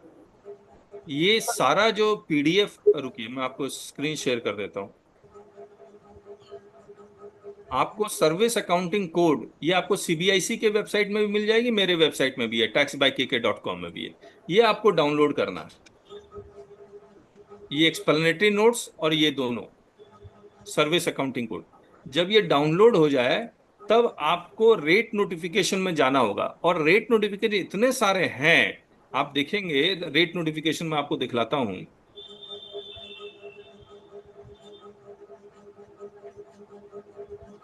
देखिए 2017 में इतने सारे हैं 47। आप एक एक को खोल के आप कैसे देख पाएंगे, आपको कोई ना कोई किताब चाहिए। ये 2017 है, फिर 2018 है, समझ रहे हैं आप? जी। तो आपको कोई ना कोई किताब तो चाहिए ही चाहिए, नहीं तो आप बहुत मुश्किल है, कैसे ढूंढ लेंगे, आप ढूंढ ही नहीं पाएंगे। लेकिन मैं आपको एक तरीका बताता हूं, देखिए ये रेट नोटिफिकेशन 11/2017, उसके बाद अमेंडमेंट आया 22 अगस्त 2017, फिर 21 सितंबर, फिर 13 अक्टूबर, फिर 14 नवंबर, ऐसे अमेंडमेंट आते गए। जब आप ये लास्ट नोटिफिकेशन में जाएंगे, नोटिफिकेशन नंबर 5/2025 में, मुझे उम्मीद आप सबको पता होगा, तो जैसे ही उसमें आप जाएंगे नोटिफिकेशन नंबर 2025, कौन सा, 5/2025, ये वाला है, इसको खोलेंगे तो इससे लिखा होगा एकदम लास्ट में कि इसका कौन सा प्रिंसिपल नोटिफिकेशन जो अमेंड किया गया और इससे पहले कब अमेंडमेंट हुई है। दिखलाता हूं अभी आप, ये 5/2025 एकदम नीचे जाएंगे, एकदम नीचे तो देखेंगे इसमें, तो ये लिखा हुआ है ये प्रिंसिपल नोटिफिकेशन 11/2017। मैं आपको 11/2017 बता चुका हूं, ये प्रिंसिपल नोटिफिकेशन रेट सर्विसेज का है। और 5/2025 से पहले कब अमेंडमेंट हुआ वो लिखा हुआ 7/2, उसका नोटिफिकेशन नंबर आया 7/2024। तो देखिएगा ये रहा 7/2024। जब आप 7/2024 के एकदम नीचे जाएंगे तो वहां पर आपको 12/2023 और 11/2017 भी मिलेगा। तो इस तरह से करके ये पूरे नोटिफिकेशन को आपको पढ़ना पड़ेगा। अच्छा, एक चीज और दिखला रहा हूं, मैं भूल गया। हम लोग ने एक वेबसाइट लॉन्च की है, जीएसटी मैजिक एआई। मैं रिक्वेस्ट करूंगा आप सभी से इसमें लॉगिन कर लें। ये एआई है, याद रखिएगा। इसमें मैं लॉगिन करता हूं,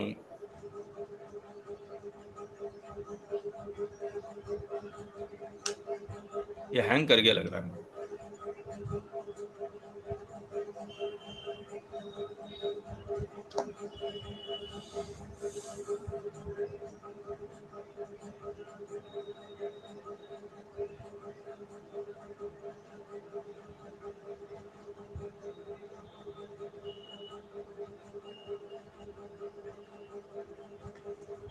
जीएसटी मैजिक एआई,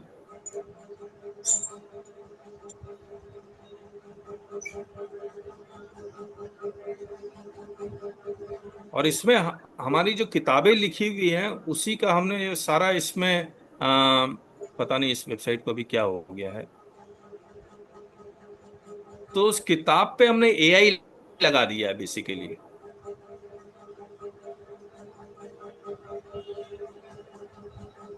तो इसमें 1 मंथ फ्री है, जहां पर आप सर्च कर सकते हैं क्वेश्चन और उसके आंसर। मैं एक बार फिर ट्राई करता हूँ, खुल जाता है तो।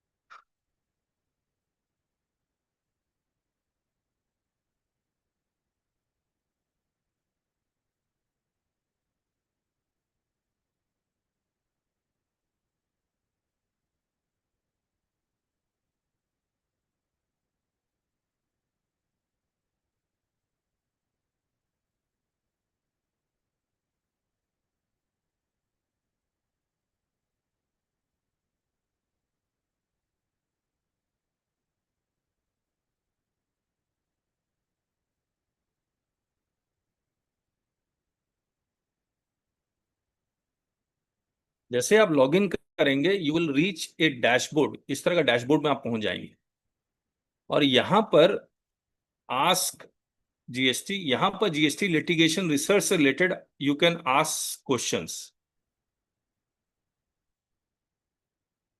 लेकिन जिन्होंने भी क्वेश्चन ऑलरेडी पूछे हुए हैं यहां पर सर्च क्यूएनए में जाए और ये इतने सारे क्वेश्चन पूछे, I am a civil contractor of for compose, then what will be the GST treatment.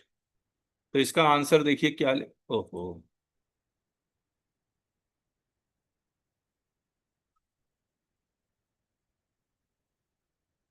आप कर लीजिएगा, मेरे मेल में शायद कुछ प्रॉब्लम आ गई है। तो जब जब कोई भी क्वेश्चन पूछता है हमारे एआई से तो इसका आंसर आपको यहां पर मिलने लगता है।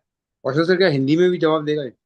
हाँ जी, बहुत से हमारे साथी ऐसे हैं जो इंग्लिश में नहीं कर पाते हैं, क्या हिंदी में भी करेगा, जवाब देगा ये?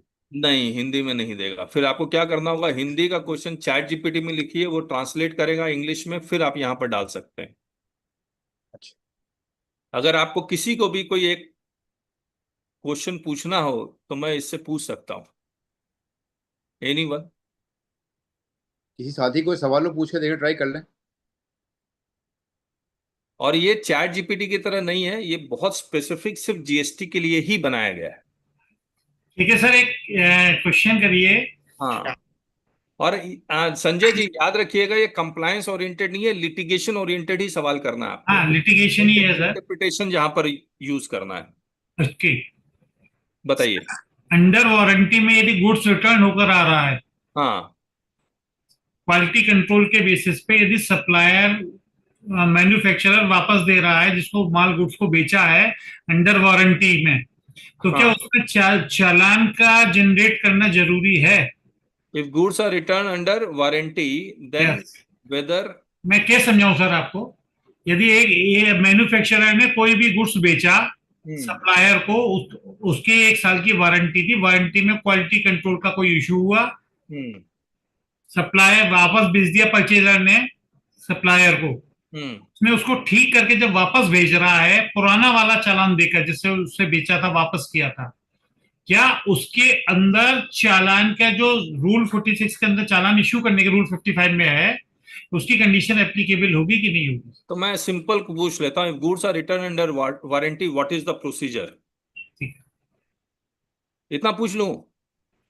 जी सर, प्रोसीजर तो सिंपल सा है, उसमें केवल वहां है कि applicability of the challan, generation of challan. Okay, तो मतलब प्रॉब्लम स्टेटमेंट नहीं समझ में आ रहा है सर प्रॉब्लम, हाँ सर, वहां पर जो लिटिगेशन केवल इस चीज का है कि डिपार्टमेंट उसमें क्वेश्चन कर रहा है कि ये जो चालान आपने जो प्रोड्यूस किया है उसके ऊपर टैक्स रेट नहीं है, वो ना ही टैक्स की वैल्यू है, और सिंपल ये था कि गुड्स वो सप्लाई है ही नहीं, अंडर वारंटी वापस आ रहा है ठीक होकर। तो if goods are return under warranty, और ये कैसे रिटर्न हुआ है? भाई चालान सप्लायर रिसिपेंट ने, जो परचेजर ने चालान से वापस किया है। चालान मतलब डिलीवरी चालान? डिलीवरी चालान से, अब वो ठीक होके वापस भेज रहा है, उसमें वैल्यू नहीं डाल रहा है वो। ठीक है, the goods are return under warranty by delivery challan, और इस डिलीवरी चालान में क्या क्या नहीं है? Only the value of goods है या नहीं है? नहीं है।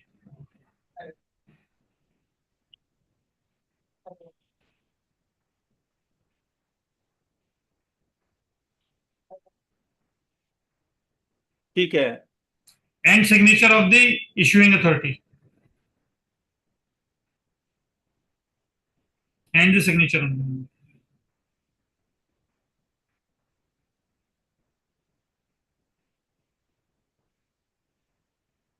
द डिपार्टमेंट इज रिजेक्टिंग जी, this delivery challan. he is not objecting the credentials of that चालान।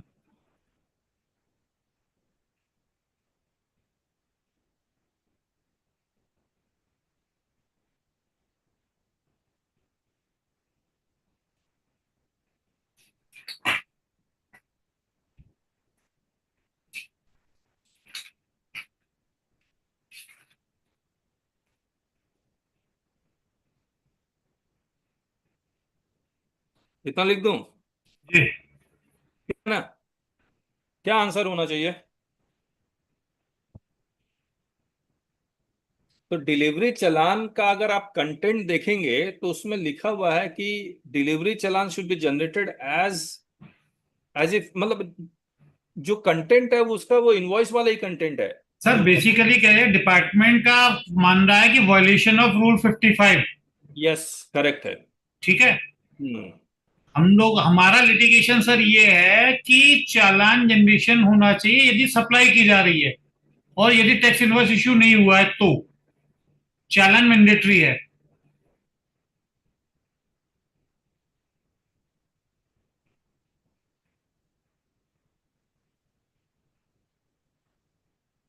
देखिए जी, to answer this question we need to examine goods returned under warranty. The circular clarifies that goods can be returned under warranty using a delivery challan.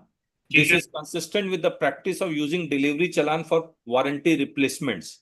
Requirements for delivery challan according to Rule 55 of the CGST rules. A delivery challan should contain certain details including date, number of the delivery challan, name, address, HSN code, quantity, taxable value, tax rate and tax amount where applicable, place of supply for interstate movement, and signature.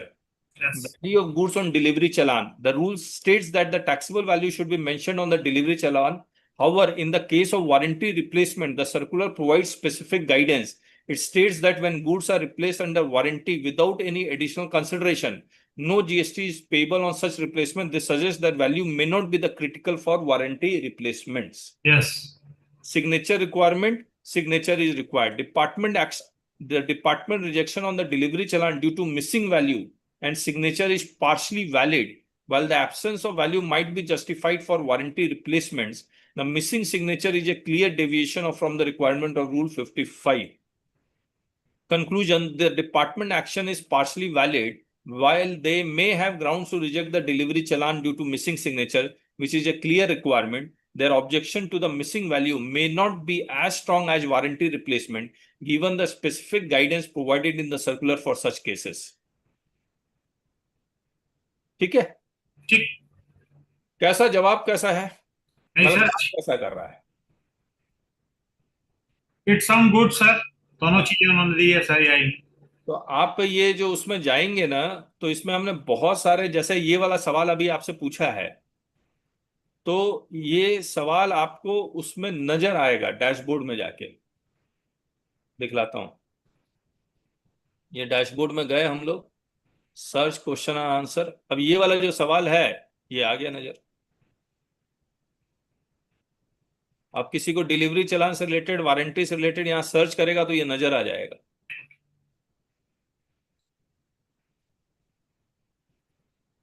चलिए ठीक है sir, conclude किया जाए।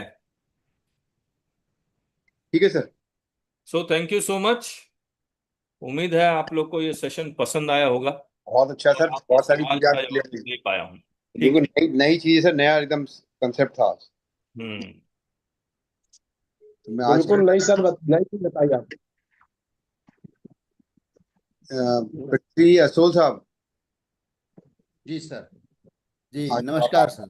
आज की duty आपकी start होती है, वोट ऑफ थैंक्स करें सर का आज, उसके बाद राष्ट्रगान कराएं। जी सर। सभी वेबिनार में उपस्थित हमारे आदरणीय मित्रों को हमारा प्रणाम। वीडियो देख सकते हैं ना। उपकाश वेबिनार के 286 सफल हमारे आज के आयोजन में हम सभी का स्वागत करते हैं। समापन की इस बेला में हम आज हमारे बीच हमारे मुख्य वक्ता श्री के अग्रवाल, कौशल कुमार अग्रवाल जी, जिनको हमारा परम सौभाग्य, जो हम दूसरी बार, एक बार हमने चैट जीपीटी पर उनका लेक्चर सुना था। अगेन बड़ा प्यारा सा टॉपिक आज उन्होंने हमको समझाया और इतने सरल तरीके से समझाया, मेरे ख्याल से ऐसा लगता है जैसे इनके आज के लेक्चर सुन लिया तो हमको हमारे इस काम में रेट ढूंढने में बहुत आसानी हो जाएगी सर। हम आज के आपके मार्गदर्शन के लिए हमारे तरफ से, हमारे समस्त मित्रों की तरफ से, हमारे समस्त संगठन, जिसमें प्रमुख उत्तर प्रदेश कर अधिवक्ता संगठन, tax bar association Chhatarpur Madhya Pradesh, Narmadapuram जिला Harda tax bar association MP तथा समस्त वेबिनार के अधिकारी पदाधिकारी गण और हमारे अधिवक्ता मित्रों की ओर से हम आपका बहुत बहुत आभार व्यक्त करते हैं, आपको धन्यवाद करते हैं sir. Thank you very much sir. धन्यवाद। और हम आपके लिए माता सरस्वती से प्रार्थना करते हैं, वो आप पर ऐसी ही कृपा बनाए रखे और आप ऐसे ही हमारे समस्त मित्रों का, यूँ कह सकते हैं सर, आज पूरे देश का मार्गदर्शन यूं ही करते रहिएगा। Thank you sir, thank you very much. आज को उद्बोधन के लिए धन्यवाद सर। पुनः हम हमारे प्रोग्राम की इस सुंदर सी कड़ी को आगे बढ़ाते हुए हमारे इनकम टैक्स में जिन्होंने हमारा ज्ञान अर्जन कराया, श्री हमारे आदरणीय अजय अग्रवाल जी का भी बहुत बहुत आभार व्यक्त करते हैं। Thank you very much sir, आपका आभार, धन्यवाद, थैंक यू। पुनः हमारे अंकित गर्ग जी भी आ गए हैं, हम उनका भी हमारी समस्त मित्रों की ओर से आभार व्यक्त करते हैं। थैंक यू अंकित जी, धन्यवाद आपका। पुनः आगे बढ़ते हुए हमारे वेबिनार में हमारे संजय भटनागर जी, जो आज हमारे मार्गदर्शन में बहुत कारगर सिद्ध हुए, बहुत अच्छे उनने क्वेश्चन पूछे और उनके क्वेश्चन हमारे लिए बहुत ही लाभान्वित होंगे। धन्यवाद, आपका आभार Sanjay ji, thank you very much. पुनः आगे बढ़ते हुए हमारे शैलेश विश्वकर्मा जी का भी हम बहुत बहुत आभार व्यक्त करना चाहेंगे और उनकी आज की वाणी की तो क्या कहने साहब, इतने सुंदर शब्दों में उनने समझाया और समझाया क्या, सर का अभिनंदन जो किया उसके लिए हम भी आज so very glad sir. Thank you Shailesh ji, आपका बहुत बहुत आभार, thank you very much.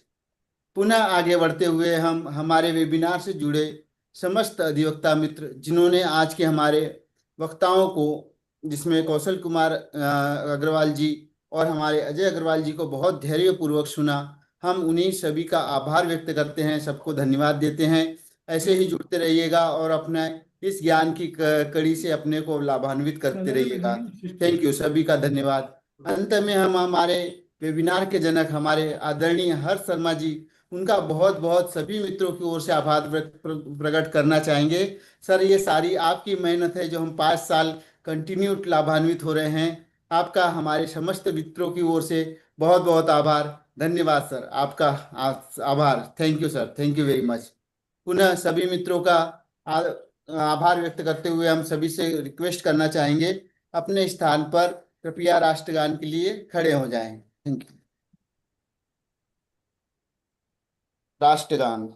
Jana Gana मन अधिनायक जय हे भारत भाग्य विधाता, पंजाब सिंध गुजरात मराठा द्राविड़ उत्कल बंगा, विंध्य हिमाचल यमुना गंगा, उच्छल जलधि तरंगा, तब शुभ नामे जागे, तब शुभ आशीष मांगे, गाये तब जय गाथा, जन गण मंगलदायक जय हे भारत भाग्य विधाता, जय हे जय हे जय हे जय जय जय जय हे, भारत माता की जय। Thank you very much everyone, आप सबका बहुत बहुत धन्यवाद। आपने आज बहुत ही लगन से सुना और सबसे बड़ा धन्यवाद तो सर को, आज कौशल सर को, कि सर ने इतना नया टॉपिक आज सिखाया पढ़ाया, हम लोग कभी दिमाग में भी नहीं आ रहा था। क्या हाल चाल है शर्मा साहब, अच्छे हैं? चौपड़ा साहब बढ़िया, चौपड़ा साहब आप बहुत लेट हो गए, आज आपने इतना बढ़िया टॉपिक। आज मैं वास्तव में क्या हुआ सही बताऊं आपको, मैं भूल गया, हम लोग बैठे थे ना, कोई काम में लगे हुए थे, तो मुझे एकदम